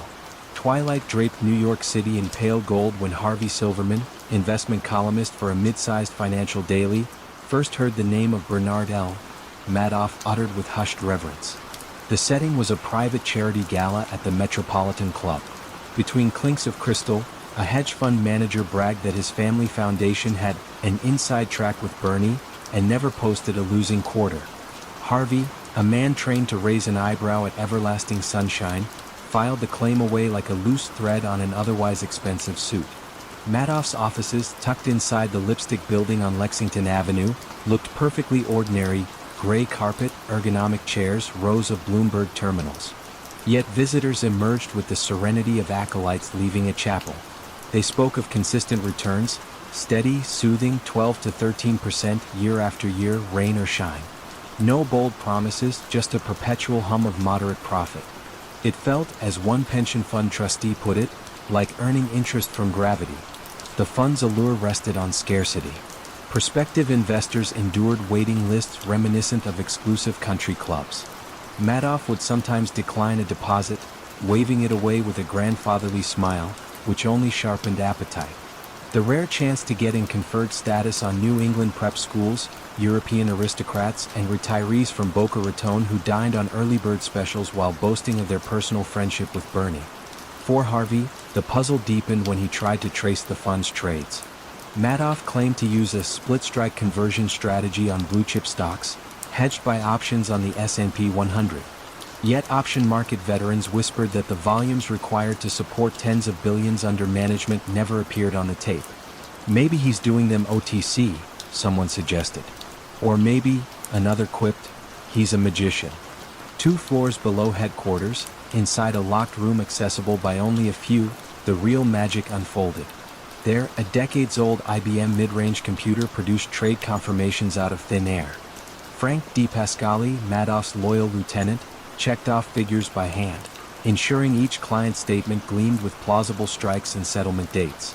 The reports looked just technical enough to discourage deeper questions. Meanwhile, actual funds flowed in a slow, silent circle. New deposits paid older withdrawals, the classic choreography of a Ponzi scheme. Regulators had brushed shoulders with the truth more than once.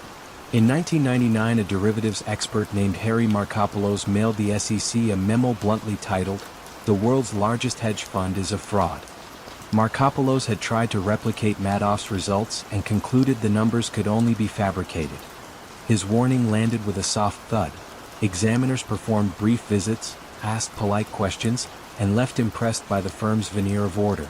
After all, Bernard Madoff had chaired NASDAQ. Who would suspect the shepherd of devouring the flock? Harvey finally pressed for an interview. Madoff greeted him in a mahogany-paneled conference room, offering espresso in Limoges porcelain. The financier answered questions with patient courtesy, sprinkling talk of market microstructure and order flow.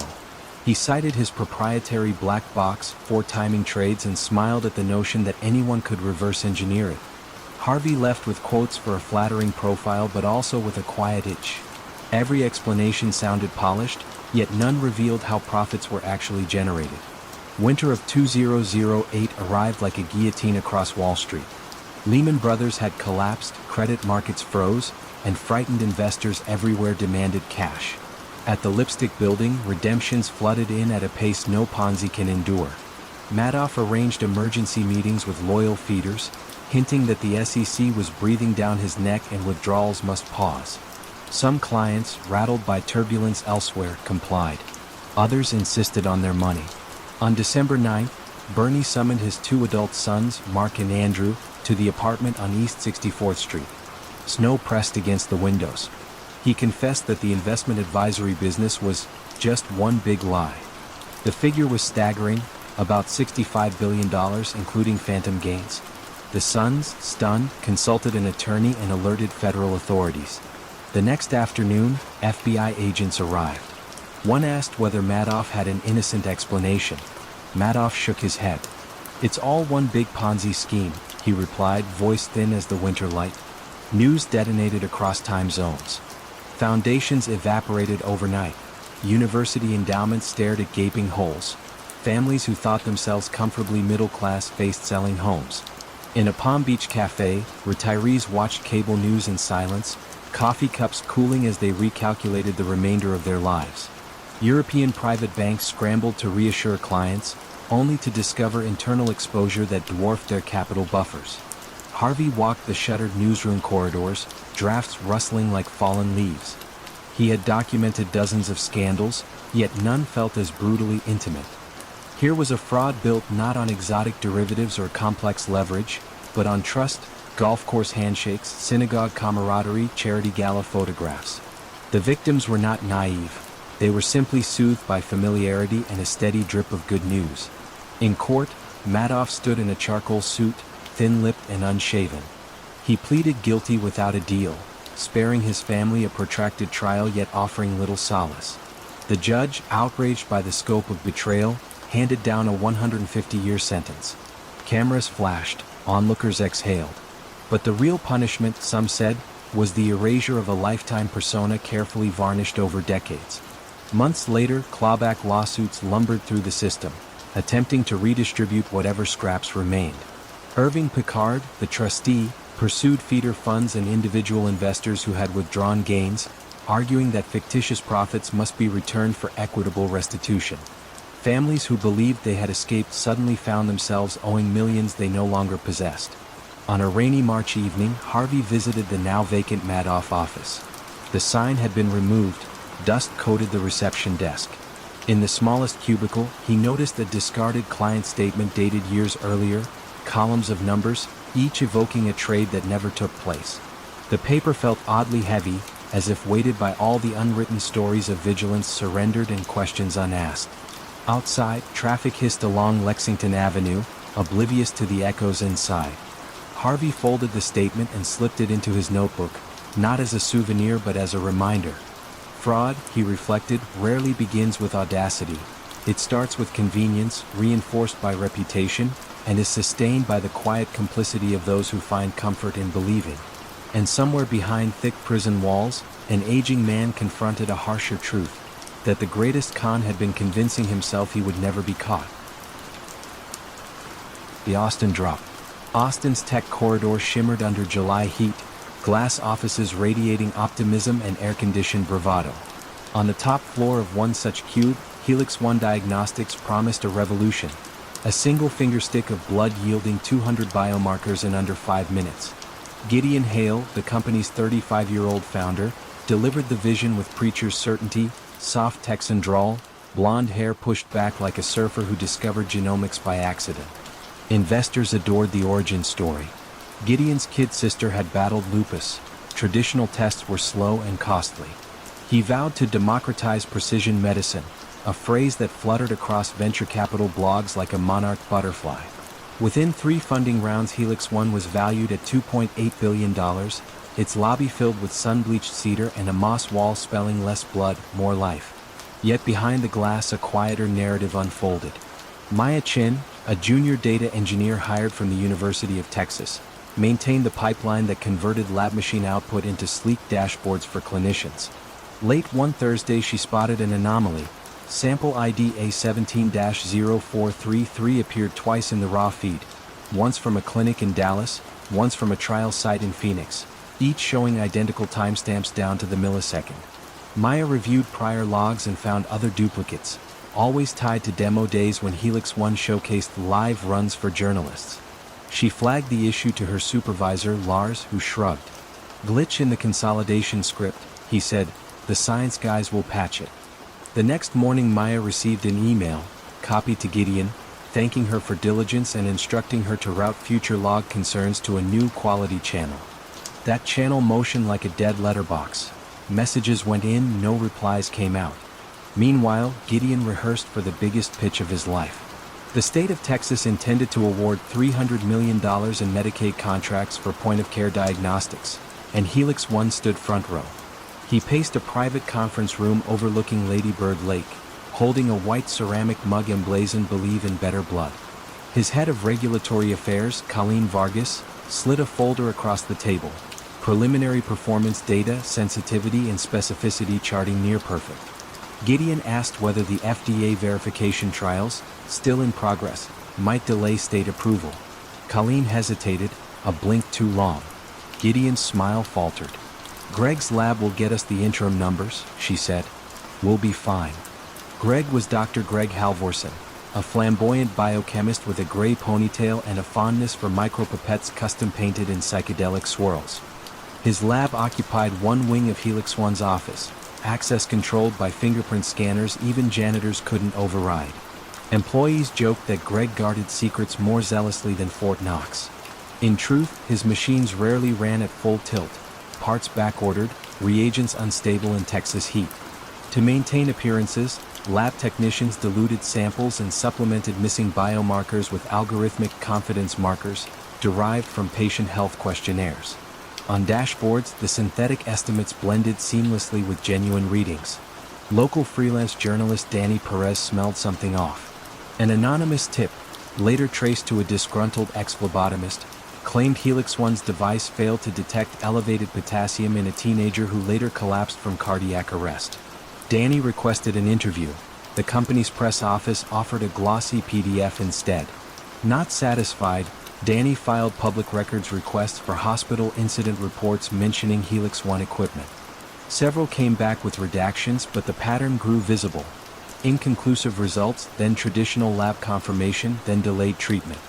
Danny met Maya one evening at a food truck park on South Congress.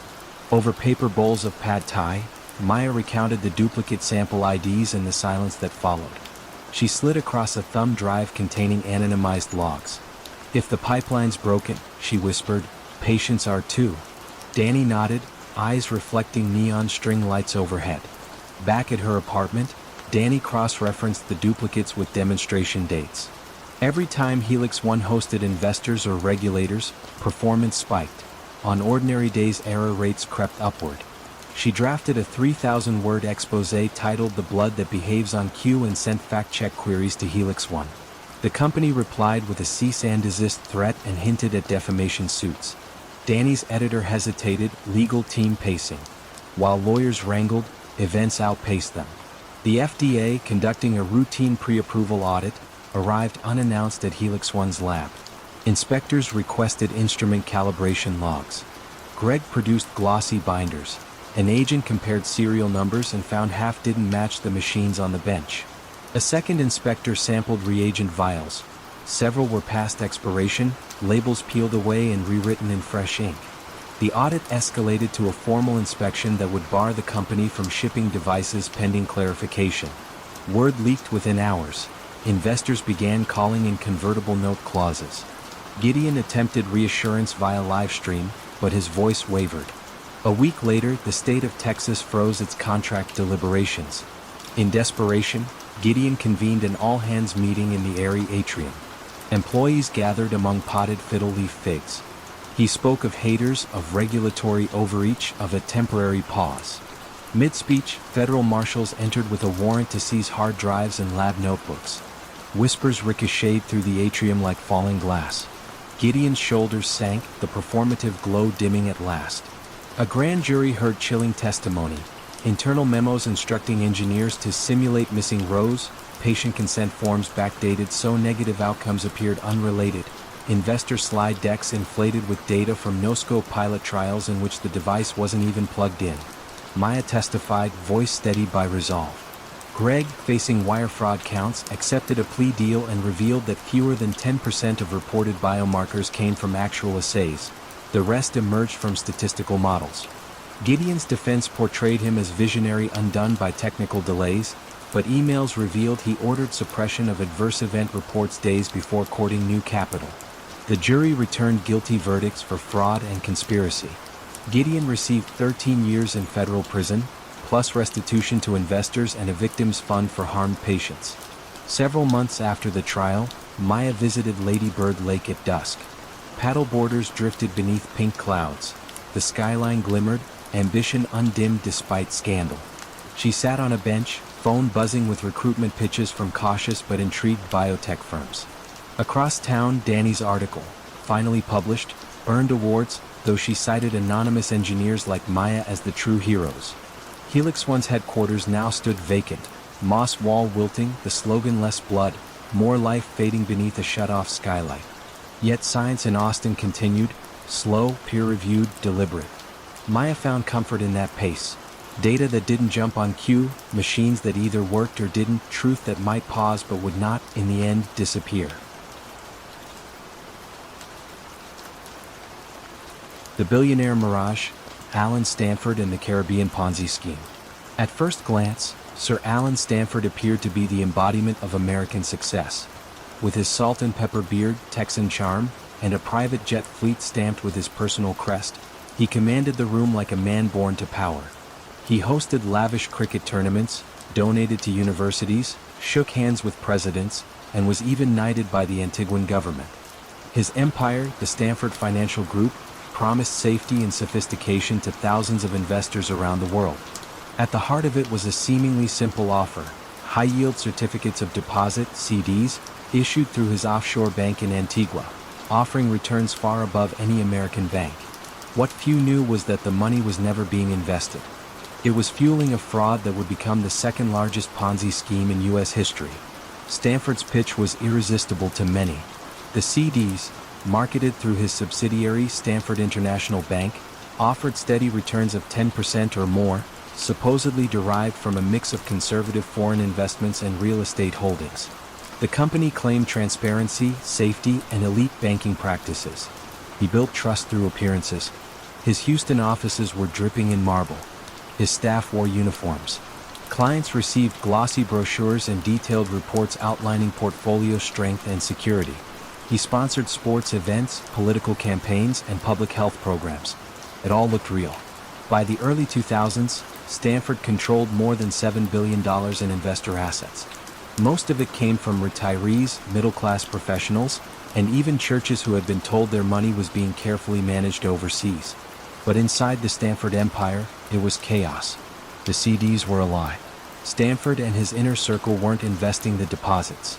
Instead, they were using the funds to pay earlier investors, classic Ponzi behavior, and to finance Stanford's lavish lifestyle. He purchased private islands, operated a fleet of jets, and lived in a massive estate in the Caribbean. He surrounded himself with models, hosted private parties for celebrities, and claimed he was too big to fail. As the scheme grew, so did his delusions of grandeur. He presented himself as a banking innovator and philanthropic leader. In 2006, he donated millions to promote cricket in the West Indies, famously awarding a $20 million prize to the winning team of a single match. Cameras flashed. Athletes cheered. The illusion deepened. But the cracks began to form as early as 2008, during the global financial crisis. Investors wanted to pull out their money, and Stanford couldn't deliver. Rumors spread. Whistleblowers began talking. A former employee alerted the SEC, describing in detail how the CD program was fabricated. The SEC launched an investigation. In February 2009, the House of Cards collapsed. Stanford was arrested and charged with orchestrating a $7 billion fraud. Prosecutors described his company as a massive Ponzi scheme, one that preyed on trust, appearance, and a network of complicit financial advisors. In court, Stanford denied everything. He claimed the company was legitimate, the investments real, and the charges politically motivated. But the evidence was overwhelming. Emails, financial statements, and testimony from former executives made it clear. The CDs were worthless, the returns fabricated, and the books cooked for years. In 2012, Alan Stanford was convicted on 13 counts, including fraud, conspiracy, and obstruction of justice. He was sentenced to 110 years in federal prison. The fallout was devastating. More than 21,000 investors across 113 countries lost life savings. Many had been lured in by glowing recommendations from advisors who were paid to push Stanford's products. The Antiguan economy, once bolstered by Stanford's investments, plunged into financial crisis. His knighthood was revoked. His assets were seized. And his name, once tied to prestige, became synonymous with deception. Unlike Bernie Madoff, who expressed some remorse for his crimes, Stanford maintained his innocence to the end. Even in prison, he insisted he was a victim of government overreach. But the numbers told a different story. Billions gone, lives shattered, and a decade-long fraud that operated behind the smoke and mirrors of one man's ego. Stanford's case exposed glaring weaknesses in international banking oversight. His operations in Antigua were largely unregulated, and his American branches functioned with minimal scrutiny. By spreading his empire across jurisdictions, he had stayed one step ahead, until he couldn't. In the end, Alan Stanford didn't just steal money. He stole security, hope, and trust. He created a fantasy, then sold it to the world. And for a time, the world believed him. The Seattle Shortfall. Rain traced silver ribbons down the windows of Harbalite Foundation's waterfront office, fogging the view of Elliott Bay that donors paid to admire during galas. Inside, polished bamboo floors gleamed beneath soft pendant lights. The foundation's president, Elena Carver, stood at the head of a long walnut table, rehearsing a pitch destined for a national morning show segment. "Every dollar," she murmured, "goes straight to housing families." The words felt practiced yet potent, exactly what viewers wanted at breakfast alongside ethically sourced coffee. Elena's image, close-cropped salt and pepper hair, rose-gold glasses, Patagonia fleece, telegraphed progressive competence. Under her decade-long stewardship, Harbalite reported year-over-year growth. $28 million in annual donations for new transitional shelters, and a wait list that shrank in glossy brochures if not in reality. 8 blocks away, in the shabby offices of Rain City Accounting, junior auditor Miles Ortega flipped through Harbolite's Form 990 filings. He was 26, still rented a basement studio, and had volunteered nights at one of the shelters before his promotion nudged him into overtime. While reconciling ledgers, Miles spotted something curious. 5 rapid land acquisition wire transfers, each for $750,000, routed to a Delaware LLC called Western Title Partners. Footnotes claimed the money secured parcels for future low-income housing, yet county deeds showed no change of ownership. Miles brought the anomaly to his supervisor, Tanya Yu, who frowned, drew a quick breath, and said, "Probably an option contract. Note it, but don't stall field work." Rain City was growing, timely sign-offs mattered. Still uneasy, Miles bookmarked the LLC's address. It resolved to a registered agent mailbox behind a Wilmington barbecue joint. Back at Harbolite, Elena finalized a new initiative, Project Skysel, promising a prefabricated apartment tower on surplus port land. At the press conference, she unveiled architectural renderings, airy balconies festooned with planters, children's play spaces overlooking the sound. Applause rose like surf as she announced, groundbreaking next spring. Permits in hand. Television crews panned to Seattle's mayor, nodding vigorously. Miles, watching the replay during a lunch break, felt the nagging return. Permits? He typed the parcel number into the city's online database. Status: application not submitted. Something tipped further off balance. After hours, he biked to the shelter where he used to serve dinner. The director, Angela Torres, hugged him, then sighed when he asked about Skysel. "We heard the same speech," she said. "No one's seen blueprints." She mentioned frozen maintenance budgets. 2 bathrooms had been out of order for weeks. Miles left with the scent of bleach and chili clinging to his jacket. Rain intensified. November in Seattle rarely offered mercy.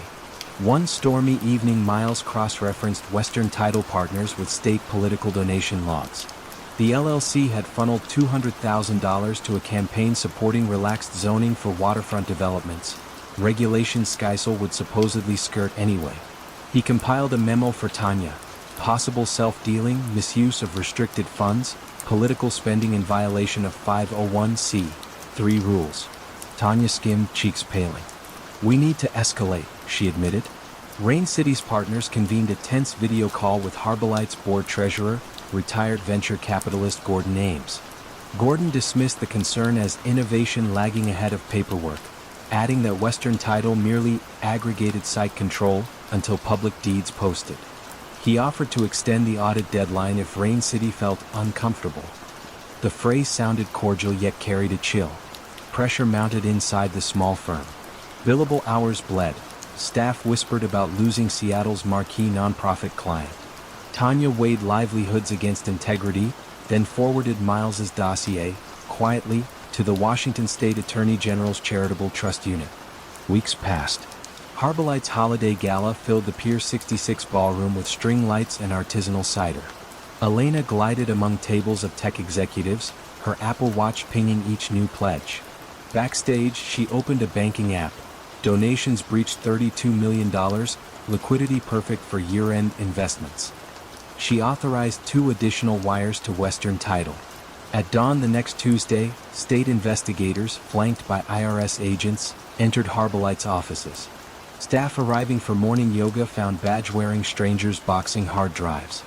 Elena appeared poised, asking if anyone wanted espresso. Her hand trembled only slightly on the milk frother. Affidavits unsealed that afternoon revealed the core.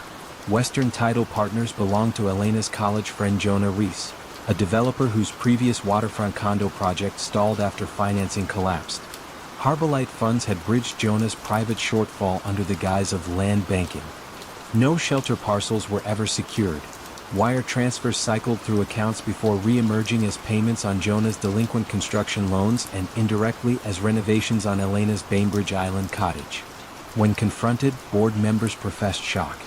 Yet email caches showed Gordon urging Elena to keep strategy light in official minutes and praising her bold liquidity plays. The IRS alleged $12.4 million in diverted donor funds, plus improper lobbying expenditures. Media coverage turned brisk and unforgiving. From harbor to slush fund, headlined the Seattle Times. Interviews replayed Elena's mantra, "Every dollar goes straight to housing families," now a haunting refrain. Donors demanded refunds. Volunteers cried outside shuttered shelters as operating accounts froze. Trial proceedings unfolded in the federal courthouse along Stewart Street. Prosecutors outlined methodical deceit. Restricted grants shifted into an opportunity reserve, wires masked as earnest money deposits, quarterly reports padded with photoshopped site photos. Forensics traced pixel patterns identical across projects supposedly shot weeks apart. Elena's defense argued visionary impatience. Delays in permitting required temporary asset reallocation. The jury took less than 5 hours. Elena received 11 years for wire fraud, money laundering, and tax violations. Jonah 7. Gordon accepted a plea, barred from fiduciary roles for life. Rain City Accounting survived, reputation burnished. During a subdued office celebration, Tanya toasted Miles with sparkling water and said, "Details matter." He replied, "Especially when they hide in plain sight." Spring brought cherry blossoms to the city. The Attorney General arranged for remaining Harbolite funds to support a coalition of smaller shelters. No grand renderings, just extra beds, working bathrooms, hot meals served without fanfare. One Sunday Miles volunteered again, handing plates to tired parents whose gratitude needed no marketing. Leaving the shelter, he walked along the pier where gulls keened overhead. Across the water the skyline shimmered, still promising endless futures. Miles knew confidence could cloud as easily as glass, but he also understood transparency worked like wind on the sound, cold, bracing, clearing the view for anyone willing to look. The flickering lights of Houston. Houston's skyline gleams brightest after sundown, when the mirrored towers along Smith Street glow like upright lanterns. At the turn of the millennium, the tallest and most radiant belonged to Enron, a company that promised to light the world by trading not just natural gas and electricity but, as its executives like to say, pure energy itself. Commuters driving the Katy Freeway could see the corporate logo pulsing in sapphire neon, an emblem of Texas optimism and deregulated ambition. Inside, the atmosphere felt almost collegiate. Open floors, glass cubicles, employees in jeans tossing Nerf footballs while screens streamed market data faster than anyone could blink. Executives encouraged what they called loose-tight culture. Casual in dress, ruthless in targets. If an idea couldn't be monetized within 6 months, it was dropped. If it could, the champion received stock options that minted millionaires overnight. Analysts dubbed Enron the most innovative company in America 6 years in a row, and its CEO, Jeffrey Skilling, soaked in the praise with a quick grin that never quite reached his eyes. Behind the charisma, however, numbers strained to keep up with rhetoric. Enron's core gas trading business delivered real profits, but nowhere near the hyper-growth Wall Street had been promised. To bridge the gap, Chief Financial Officer Andrew Fastow designed a latticework of special-purpose entities, shell companies with names like LJM and Raptors.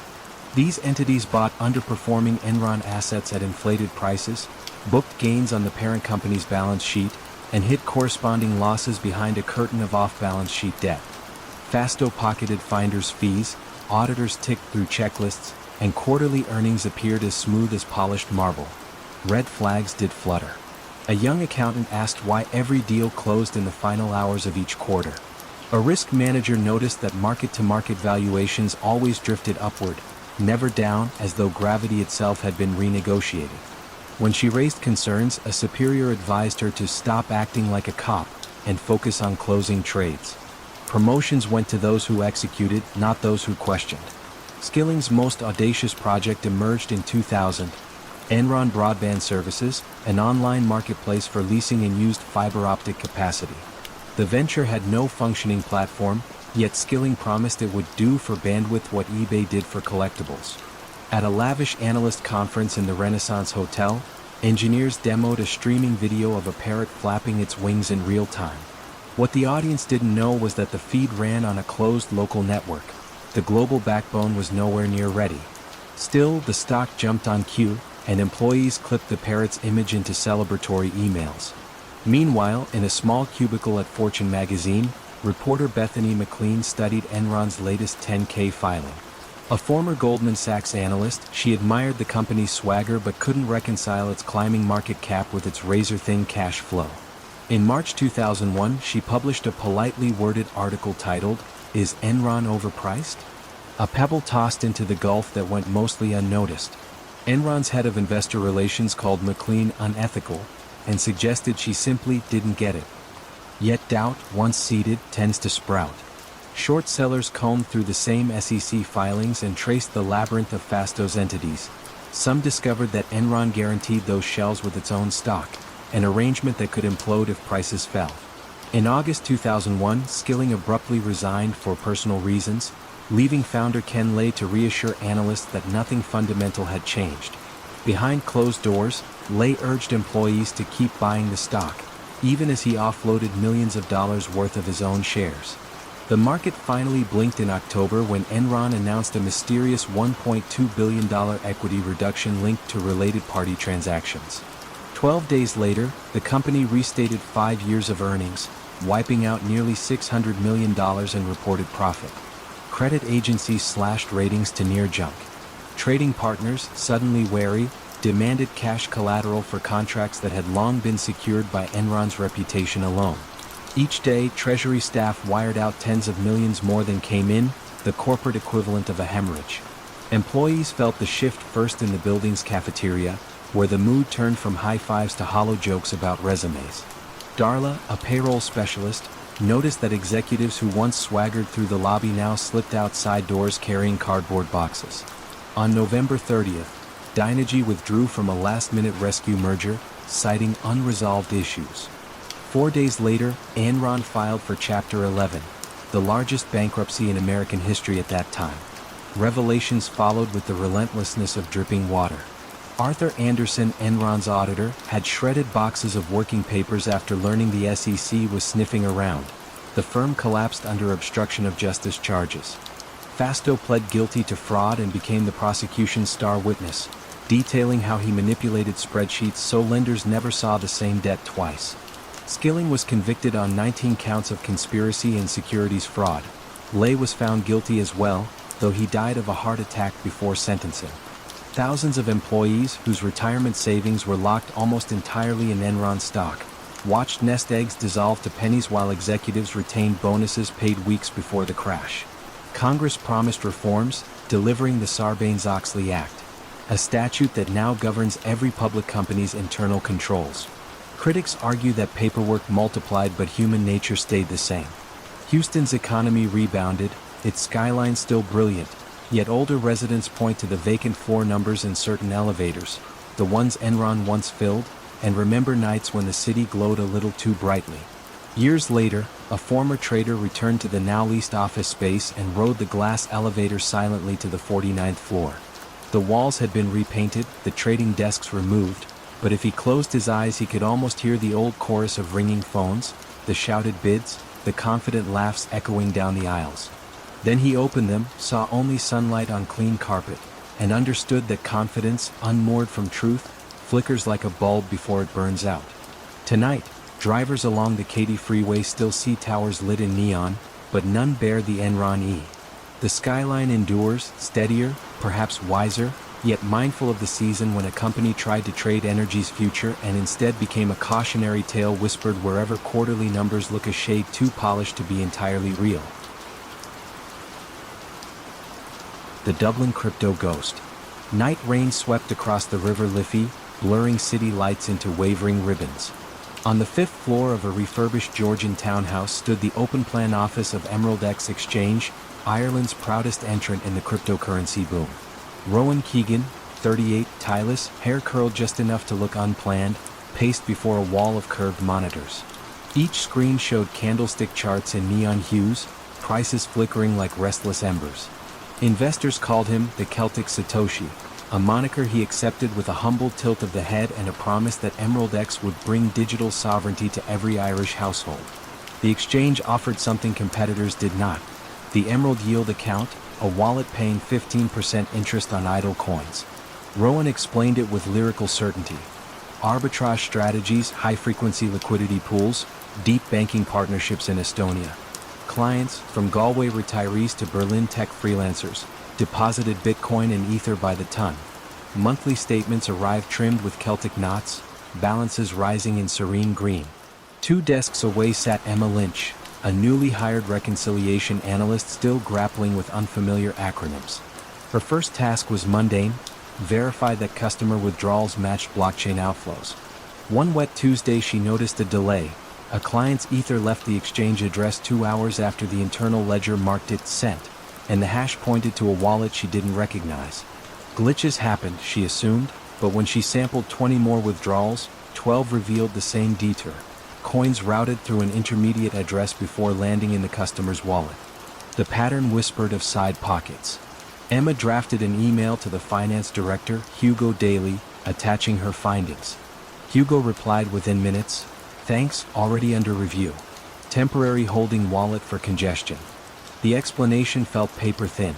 Ethereum congestion lasted seconds, not hours, and needed no mystery wallet. Emma bookmarked each detour address and moved on, uneasy. Across town, in the cluttered office of the Central Bank of Ireland's Innovation Hub, Senior Inspector Declan O'Shea sifted through obligatory quarterly attestations that licensed crypto firms now submitted. Emerald X's stood out. Assets under custody €1.9 billion, yet proof of reserve attestations were self-signed by the company's own auditor.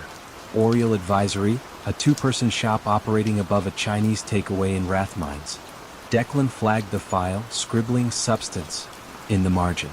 Meanwhile, Rowan planned Emerald X's crowning moment, a sponsorship deal that would rebrand Dublin's historic Olympia Theatre as the Emerald X Arena. Press releases circulated. Photos showed Rowan shaking hands with city officials, signature grin in place. Emma's doubts resurfaced when she reconciled Emerald yield liabilities. Interest credited to clients exceeded the firm's declared trading revenue by a factor of 3. She built a quiet spreadsheet, line-iteming every yield payment for 6 months, and back-calculated the capital needed if earnings truly came from arbitrage. The gap, roughly €800 million, money that, on-chain, simply wasn't there. She sought advice from her former professor, now a fintech compliance officer. Meeting over coffee, she slid the spreadsheet across. The professor frowned. "If you're right, Emerald X is either magically profitable or running a Ponzi." Emma's stomach knotted. In lectures, Ponzi schemes had seemed distant, almost historical, yet here they smelled of fresh espresso. Back at the townhouse, Rowan filmed a live-stream Q&A. Questions flooded chat about rumored delays and withdrawals. Smiling, he cited node maintenance and assured viewers their funds were safest in the industry. Off-camera, 2 engineers wrestled with real-time liquidity. Bitcoin reserves had slipped below 300 coins while pending redemptions topped 700. Rowan instructed them to prioritize influencers and high-visibility accounts to keep social media calm.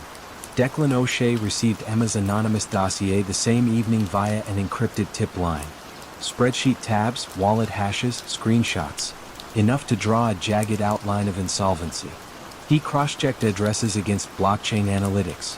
Large transfers traced to a Seychelles exchange notorious for mixing services. At 3 a.m., Declan requested an emergency inspection warrant. Dawn cracked gray over Dublin when regulators arrived at Emerald X. Employees froze as uniformed officers sealed exit doors and requested server images. Rowan greeted them with a confident handshake, insisting on full collaboration, but color drained from his face when an agent asked for the cold wallet quorum keys. Rowan hesitated, glanced at Hugo, then produced only 2 of the required 3 hardware devices. The third, he said, was off-site for security. Servers told the missing story. Internal ledgers credited customers with coins never purchased.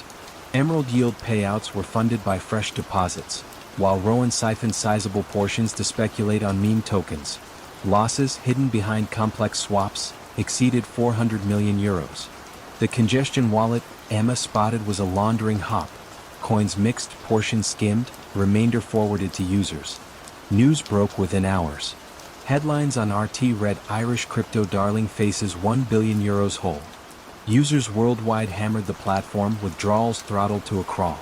Rowan attempted a Hail Mary tweet thread blaming regulatory panic, yet even loyalists sensed the cliff edge. Liquidity evaporated. Within a day, Emerald X entered court-appointed liquidation. The high court hearings unfolded under fluorescent lights that hummed like distant bees. Forensic accountants described ledgers maintained by spreadsheet macros, multimillion euro transfers authorized in Slack emojis, audits consisting of self-issued PDFs. Rowan's defense painted him as visionary overrun by growth, but chat logs revealed knowing intent. If the music stops before Series C, we're toast. Emma testified under whistleblower protection.